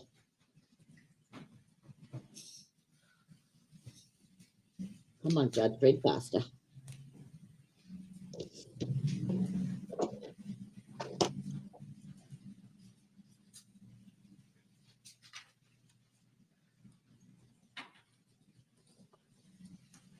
Does anyone know if they do sentencing straight away in Ohio, or do they? Okay, verdict form number 1. We, the jury, being duly impaneled, find the defendant, Toby Madden, guilty of murder as charged in the indictment. The verdict form is signed in ink by all 12 jurors. Excellent. Verdict form 2. We, the jury, being duly impaneled, find the defendant, Toby Madden, guilty of murder as charged in the indictment. The verdict form is signed in ink by all 12 jurors. Verdict form 3. We, the jury, being duly impaneled, find the defendant, Toby Madden, guilty of felonious assault as charged in the indictment. The verdict form is signed in ink by all 12 jurors. And finally, verdict form 4, we, the jury, being duly impaneled, find the defendant, Toby Madden, guilty of felonious assault as charged in the indictment. And the verdict form is signed in ink by all 12 jurors. Okay, Does the state of Ohio wish to have the jury polled? No, Your Honor, thank you. On behalf of the defendant, do you wish to have the jury polled, Mr. Wild? No, thank you. Okay. Okay, ladies and gentlemen, I No, want to why thank you would you? for your attention Don't in wanna this risk matter. that. And I appreciate your patience with us during some of the breaks that we had to have and the concentration that you had throughout these proceedings. And on behalf of the public, I want to express my sincere appreciation for your services in performing this most important function. The judicial system, as we know it in the Hells United States, yeah. is the finest in the Hells world. And it yeah. is so very important in preserving the property and liberty and the rights of citizens that you are willing to agree to serve as jurors in this case. By your being here and participating, you are helping to guarantee the continued existence of law and social order in our society. So you have my thanks. And I'd also like to thank the attorneys in this matter for their professionalism. I have had you under an order that you could not speak about this case. Now that you have rendered your verdict, you are permitted, I will release you from that order. You are permitted to speak with anyone that you wish to about this case. You are not required to speak to anyone, but that will be your choice alone. In addition, I gave you restrictions about looking at things and investigating things. All of the orders that I gave you you're now released from those. And again, I appreciate your service very much. So you are discharged with the thanks of the court. I would ask that you return briefly to the jury room. Thank you. Excellent. Oh, I'm so glad. Poor. Okay, they're having to sit through that and watch and look at all of those pictures of what he did to her mother. And then sit there and have the audacity to rant and rave and argue and complain and now threaten. Okay, please be seated. And the jurors have been excused from the courtroom. Our next order of business is to take up the repeat violent offender specification. The court has reviewed State Exhibit 251. Is there anything else that the state of Ohio would like to put on the record with regards to that? I think I put on the record, I did file notice of intent to use certified conviction as proof of the prior conviction. That was filed on January 11th, 2024. There's a felony assault conviction, aggravated assault, which I don't think that part counts, but it's the felony assault is the count 4. It's in CR 880302. Those sentences, so I would ask the court to find Toby Madden to be a repeat violent offender. Any argument on that, Mr. Wilder? No, Judge. Okay. All right. The court has carefully reviewed the exhibit and is going to find Mr. Madden guilty of that specification and will find that he is a repeat violent offender. Okay. The next thing that I need to ask is everyone to prepare to go forward with sentencing this afternoon. Oh. Yes. Okay. All right. Before we proceed to that, the conviction will require that Mr. Madden enroll as a violent offender pursuant to Ohio Revised Code 2903.41. And of course, we can continue that hearing. The basis for rebutting that, the presumption that the court placed him on that registration would be that he is not the principal offender. I haven't heard any testimony that would suggest that that would be necessary. Mr. Wilder, do you oppose going forward today? I would agree with that. No opposition to going forward. Thank you. All right. So I'm going to give no Mr. opposition. Madden He's some just been advisements, threatened. and there will be a form that I'll ask the deputies to have him sign and so that he can have a copy of it when we've concluded our hearing. Sir, you have been convicted of or pleaded guilty to a qualifying violent offender offense as defined in Ohio Revised Code section 2903.41. If you are not sentenced to a prison term, you are required to enroll in the violent offender database personally with the sheriff of the county in which you reside 10 days after being sentenced. If you were sentenced to a prison term, you must enroll in the database personally with the sheriff of the county in which you reside 10 days after release from jail.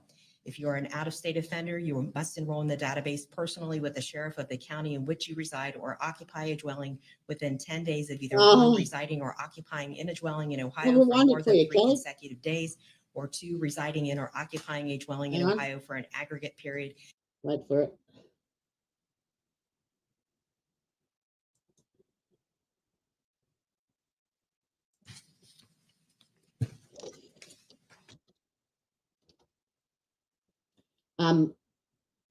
Actually, hang on, you need to watch the first bit because they get, here we go, you need to watch this bit.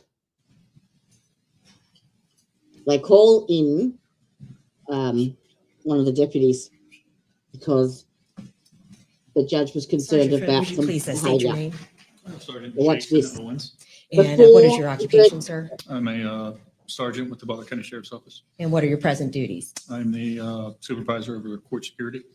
And Sergeant, in your capacity, did you have the opportunity to go to the remote location where Mr. Madden is viewing these proceedings? Yes, I did. And at any point while you were present with Mr. Madden, did he make any statements that caused you concern about his return to this courtroom? Yes, he advised his attorney that if he were not wearing restraints, or I'm sorry, that his attorney was lucky that he was currently wearing restraints, implying that he would inflict physical harm if he were not. And did Mr. Madden advise in your presence whether he even wanted to return to this courtroom? He advised my personnel that he did not wish to return. Right. So he threatened his attorney before he came back. Well, so he wasn't allowed back into the courtroom. Knob. So that's what happened just before the sentence was read. And she's going through the forms now.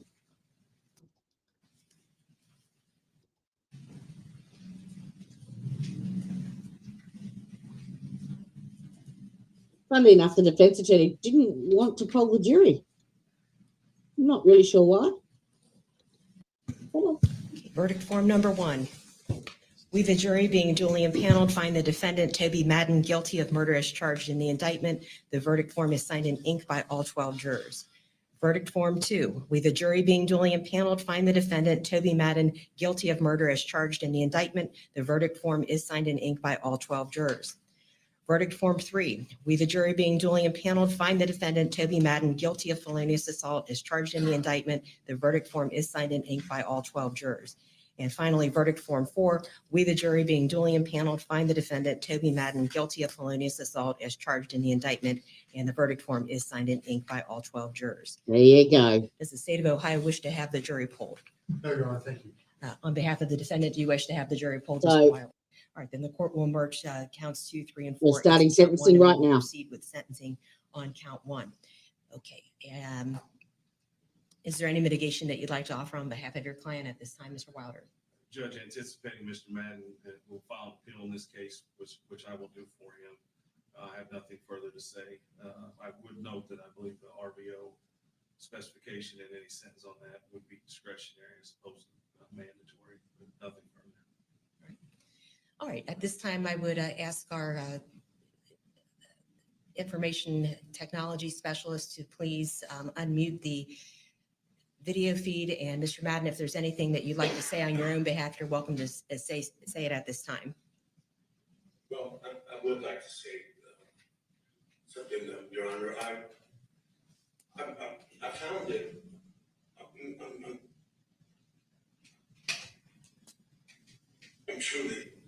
I'm truly sorry to my family, to Michaela, Sherry, Ginger, Morgan. Give him the bird, Michaela. Megan, Morgan, and Jim, Alex, Brandon, John, and all of her friends, Carlita, Christy, and Dawn, and I told Mr. Wilder that I'm responsible, that I'm committing this offense. And I told him how, and I told him what happened. I went into detail, and I told him what happened. And for some reason, he chose to allow the state to perform an act of their and state that I tried to hide everything that I done, and as if I didn't do it. I never mentioned that one time that I didn't do it. I told these officers, these deputies, that I done it, and he knows that too. And for whatever reason, the mistake decided he decided not to put up the exhibit number that I requested. He never pulled up the phone records. He never went and ask for have you ever seen a murder trial where there's never been the interview produced to be seen? Not even on TV What, you want your 5 minutes of fame? But I understand why. He had an agenda, and but at this point in time, I'm objecting to I that. accept the Yeah. court's decision. Sustained. But it's if there's anyone out there that wants to get to the bottom of it, and you're able to come and really see that that there's discrepancies here that aren't matching up, and there's so many that I can put you on the trail to, and the kibbles and bits are laying right on the floor. But when you're poor, this man I never saw for almost 4 months. All right, Mr. Madden, I'm going to interrupt you. Okay, let's go ahead and mute it. 2 days before it was time to look at the trial discussion. Now he says, "Hey, listen, I'm going to be able to prove through logs that I showed up." Okay. You don't have to mute it. You don't have to mute it. I'll stop going into detail, but I'll tell you this. I'm interested in hearing anything that you want to tell me as to why I should give you, how I should sentence you. Well, I just want you to know this. To my family. You know, all the years, if you did please you to know that somebody is suffering. I don't presume to know the pain that you're going through. I don't presume to know the pain that you're going through. But and I don't understand it, but I can tell you, you don't know the pain that I'm going through. Oh, wow. This tragedy, and if there's any solace, there's any silver lining in knowing that when I go to bed, it's on my mind. When I wake up in the morning, it's on my mind. When I think about SeaWorld in San Diego, I think about walking on the beach in Florida. He is making no sense whatsoever. I think about all the years, all the meals that we've had together, the Christmases, the Thanksgivings, the summers. Doesn't undo it. These feelings, these emotions are. All right. It appears the audio has been turned off at this time. Any objections to that, Mr. Wilder? No. To the audio being yes, sir. No objection to that. I would, if I may. You may. Yes, sir. Without getting into specifics, obviously honoring the attorney-client privilege that I've held with Mr. Madden for 9 months, I can say that the specifics of the before, during, and after were never brought to my attention. Thank you. Thank you. Okay, so at this time, if there are any victims' representatives that wish to address the court will hear those statements. Yes. I believe Michaela Mann is the first one who's going to address the court. I can't believe he just put her through that after everything. Would you like her at the podium? Would you like her at the witness stand? The podium's fine. Tell him what you think of him, sweetheart. And don't hold back. What would you like to tell me, ma'am? I would just like to speak about my mom. That's what Good Sorry, girl. I'm a little shaky. Good girl.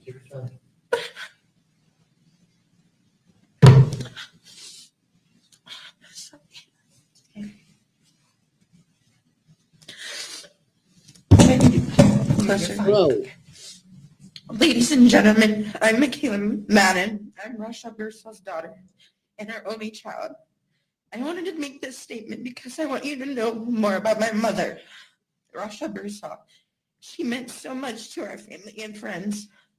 Her death has created a huge hole in our lives from which we will never recover.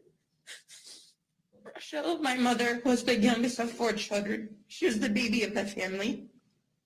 But she wasn't just a sister and a daughter. She was also an aunt, a neighbor, a friend, a member of the community, and perhaps her most important role, a mother and grandmother. As an only child, I had the benefits of all her love and attention. She always saw to have that everything I needed. She taught me to be respectful and to be well-mannered, to work hard and help others. She dedicated her life to serve. She was a nurse, and I'm following in her footsteps and hoping to become a nurse. I mentioned that my mom was also a grandmother. I'll never forget how thrilled she was to have a granddaughter. My mom relished on every moment that she had with my daughter, Layla. After I had Layla, I noticed a change in her. My mom wanted to leave her life with Toby Madden in the past. She was focused on and excited for a better life filled with love for me and her granddaughter, Layla. This has been unimaginable for me and my family. But how can I tell you who my mom was? It's impossible to express in words who my mom was and the impact this had on our family. I will miss the big things. She loved animals, especially dogs, butterflies, and dolphins. Ooh, the dog. She went out of her way to help everyone. She had no enemies. She was hilarious and smart. She had an infectious laugh. And she and I were so very close. We talked about everything. She's my best friend. The one thing that got in the way and we disagreed with was Toby Madden. He was the man that my mother set out to change. You'll never change him. He was the man who came in and out of our lives because all he did was take. All he did was take. He was never a loving partner for her, and he was not a good dad.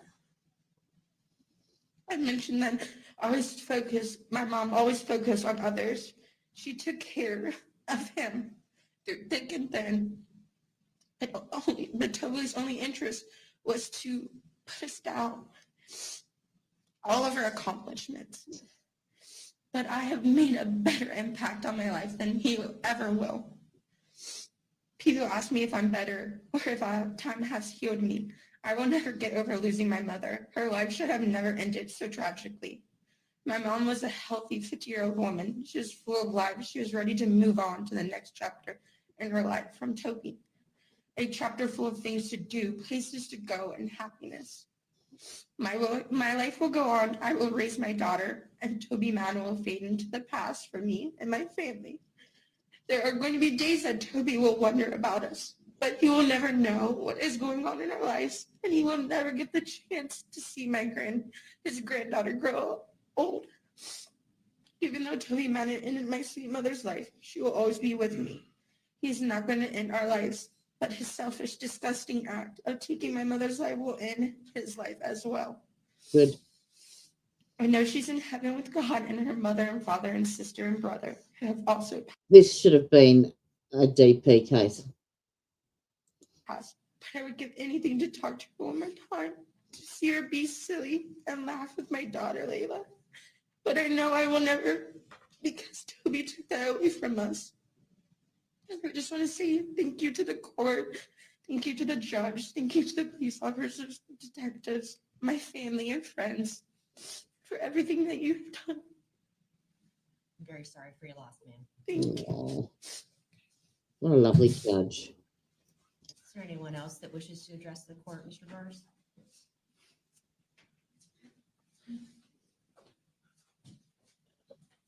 Wonder if this might be her sister. Ma'am, if you could tell me your name and your relationship to the victim, please. Hi, my name is Ginger Halcomb. I'm niece of Rachelle Brewsaugh. Niece. Our roles have changed forever. And when I say our, I mean my Aunt Rachelle, our family, and her best friends. I know they say when you're a good Christian that you'll forgive what he did one day.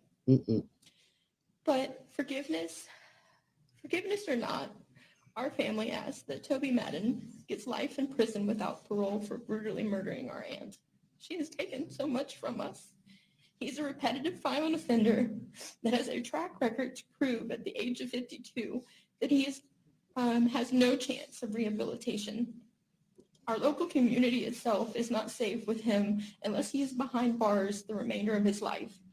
Knowing that he doesn't have a chance to victimize our family anymore is the only way that we'll get time to process everything and start to heal.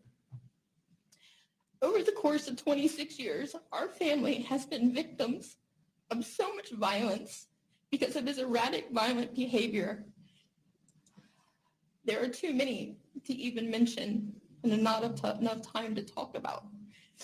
We have all been emotionally drained, having to wait 2 selfish years due to the delay tactics.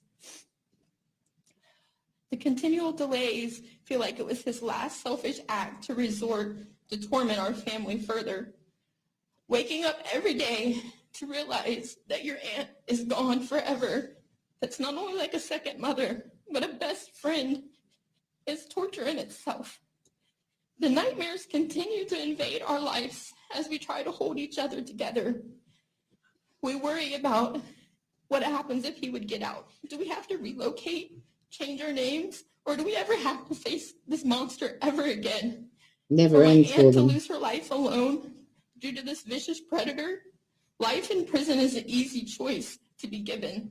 At the end of the day, he still will have his life, even if it's behind bars. All I can ask of you is to please choose life in prison and to give him the maximum sentence of being a violent, repetitive offender so that our family is safe. Mm-hmm. Our family, the Halcomb family, the Brewsaugh family, we want to thank everyone that's been a part of this case from the beginning to the end to the jury. That's all I have to say. Thank you for your comments, ma'am. I do need to let you know that this statute does not give me the authority to impose a sentence of life without parole, but I will consider your comments when I make the decisions that I have the authority to make. And I'm sorry for your loss. Thank you very much. Thank you. Anything else from the state of Ohio, Mr. Burris or Mr. Hahn?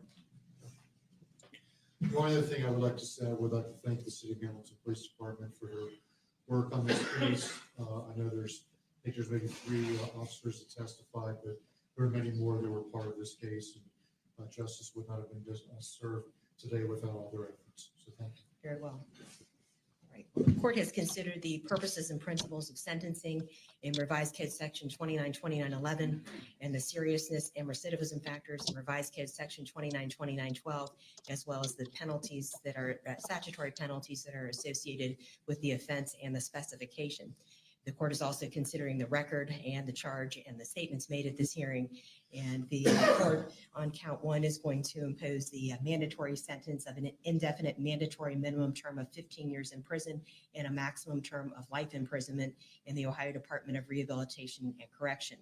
As to the repeat violent offender specification, the court is going to impose 10 years, and it will be consecutive to this sentence. The court is imposing the maximum of 10 years because this offense was quite frankly so gruesome, and the court finds that the defendant is a danger to the public, and the court relies on the Exhibit 251 and the offenses that Mr. Madden has previously been convicted of in support of those findings.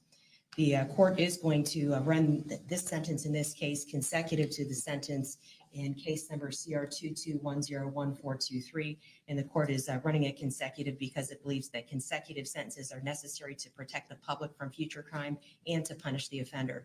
The court further finds that consecutive sentences are not disproportionate to the seriousness of the offender's conduct and to the danger that he poses to the public. And the court finds that the offender's history of criminal conduct demonstrates that consecutive sentences are necessary to protect the public from future crime by the offender. The court is also going to impose court costs as a part of the sentence, and the court will award 316 days of jail time credit. Are there any other findings that the state wishes for the court to make at this time?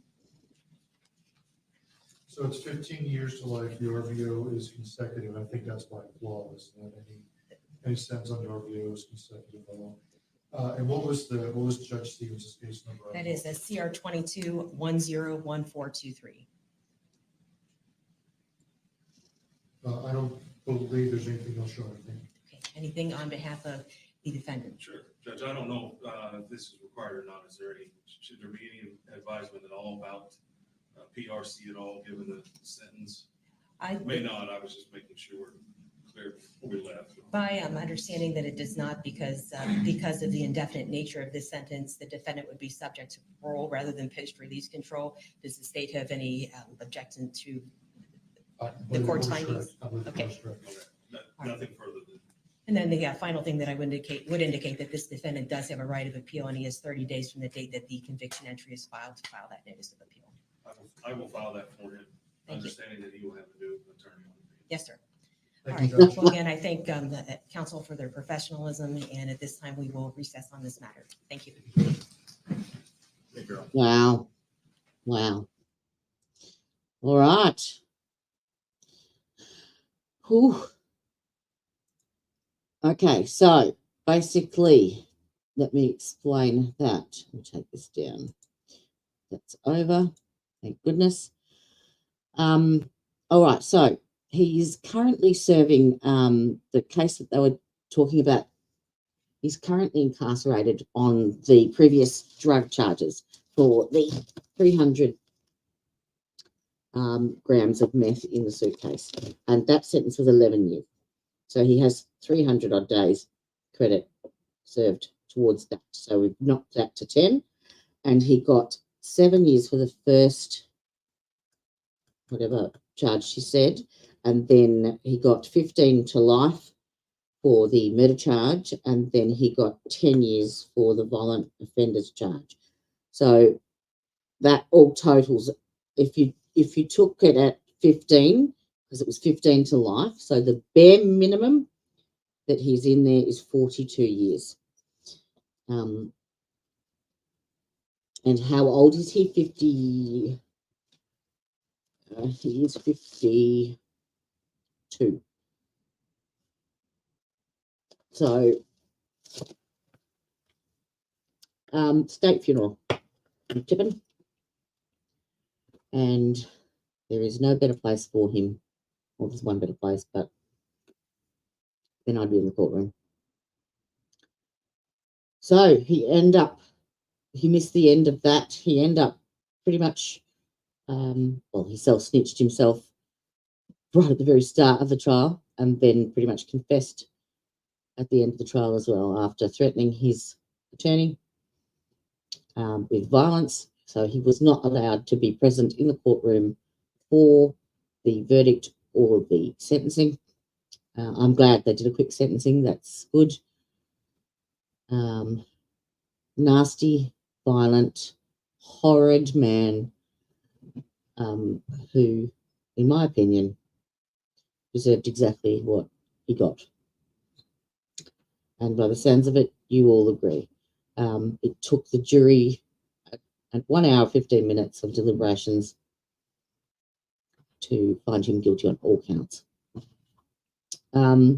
So, as far as Monday goes, there is a new trial starting. I'm just doing the research and background on that now. It's based, it's based in Indiana, but it's one of those cases that travels around from Indiana, Oklahoma originally, Indiana, Colorado, but the actual crime itself happened in Indiana in October of 2022. And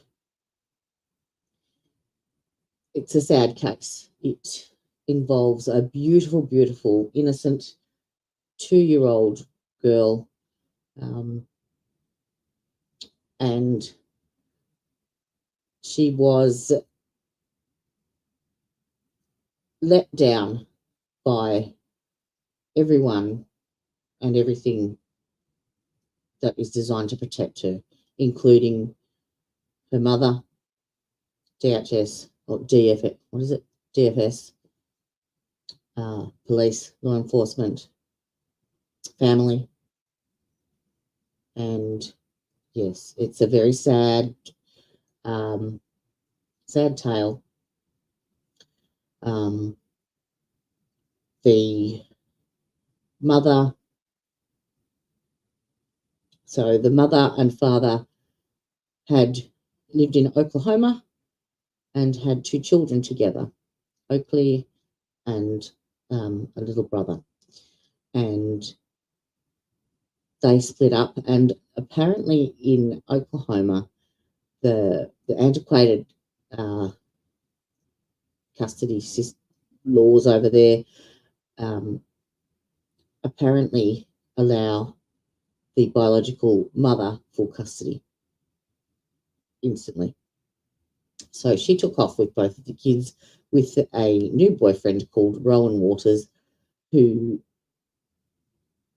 was a violent man, to say the least. And they went to live, or they ran to Indiana and lived in a trap house there. And Rowan, the boyfriend, not very tolerant of toddlers, found Oakley to be, I think, annoying and was abusive towards her. The mother was aware, did report and have him charged on one occasion. But unfortunately, the police did not go out at the time and arrest him. So he had an open arrest warrant when he fled then to Colorado, where he was eventually picked up. So both parties are on trial. It's supposed to start on Monday. I'm not sure if they're going to do jury selection prior. If they are, then I will find something else to stream to fill in the day. But otherwise, we'll be starting that on Monday morning. Might be Monday morning because that's your Sunday. So it'll have to start Tuesday morning. Monday morning, I'll probably come in with something. You can probably continue on with day 6 of the first treehouse murder. Go through that if we like. If you've got any suggestions, pop them in the comments. I do get the comments afterwards once the stream has finished, so feel free to put any suggestions. And there's a few little things I'm working on at the moment, so stay tuned. Well, I can't say I hope you enjoyed it, because that was a horrid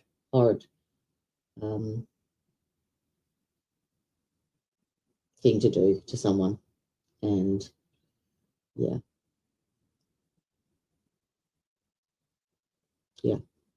horrid. She didn't deserve that. Justice has been served, at the very least, for Rachelle. And I hope that brings some peace to her family, especially Michaela. So, with that, I hope you all have a lovely, lovely weekend. Stay safe, especially if you're anywhere near the hurricane. Keep your family close. Tell them you love them. Make good choices. And be kind to yourself. Until then.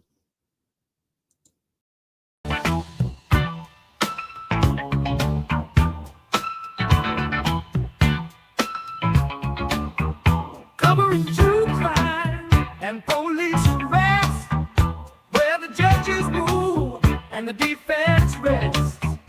Watching courts and trials, criminals at best, where the gavel drops and the defense rests.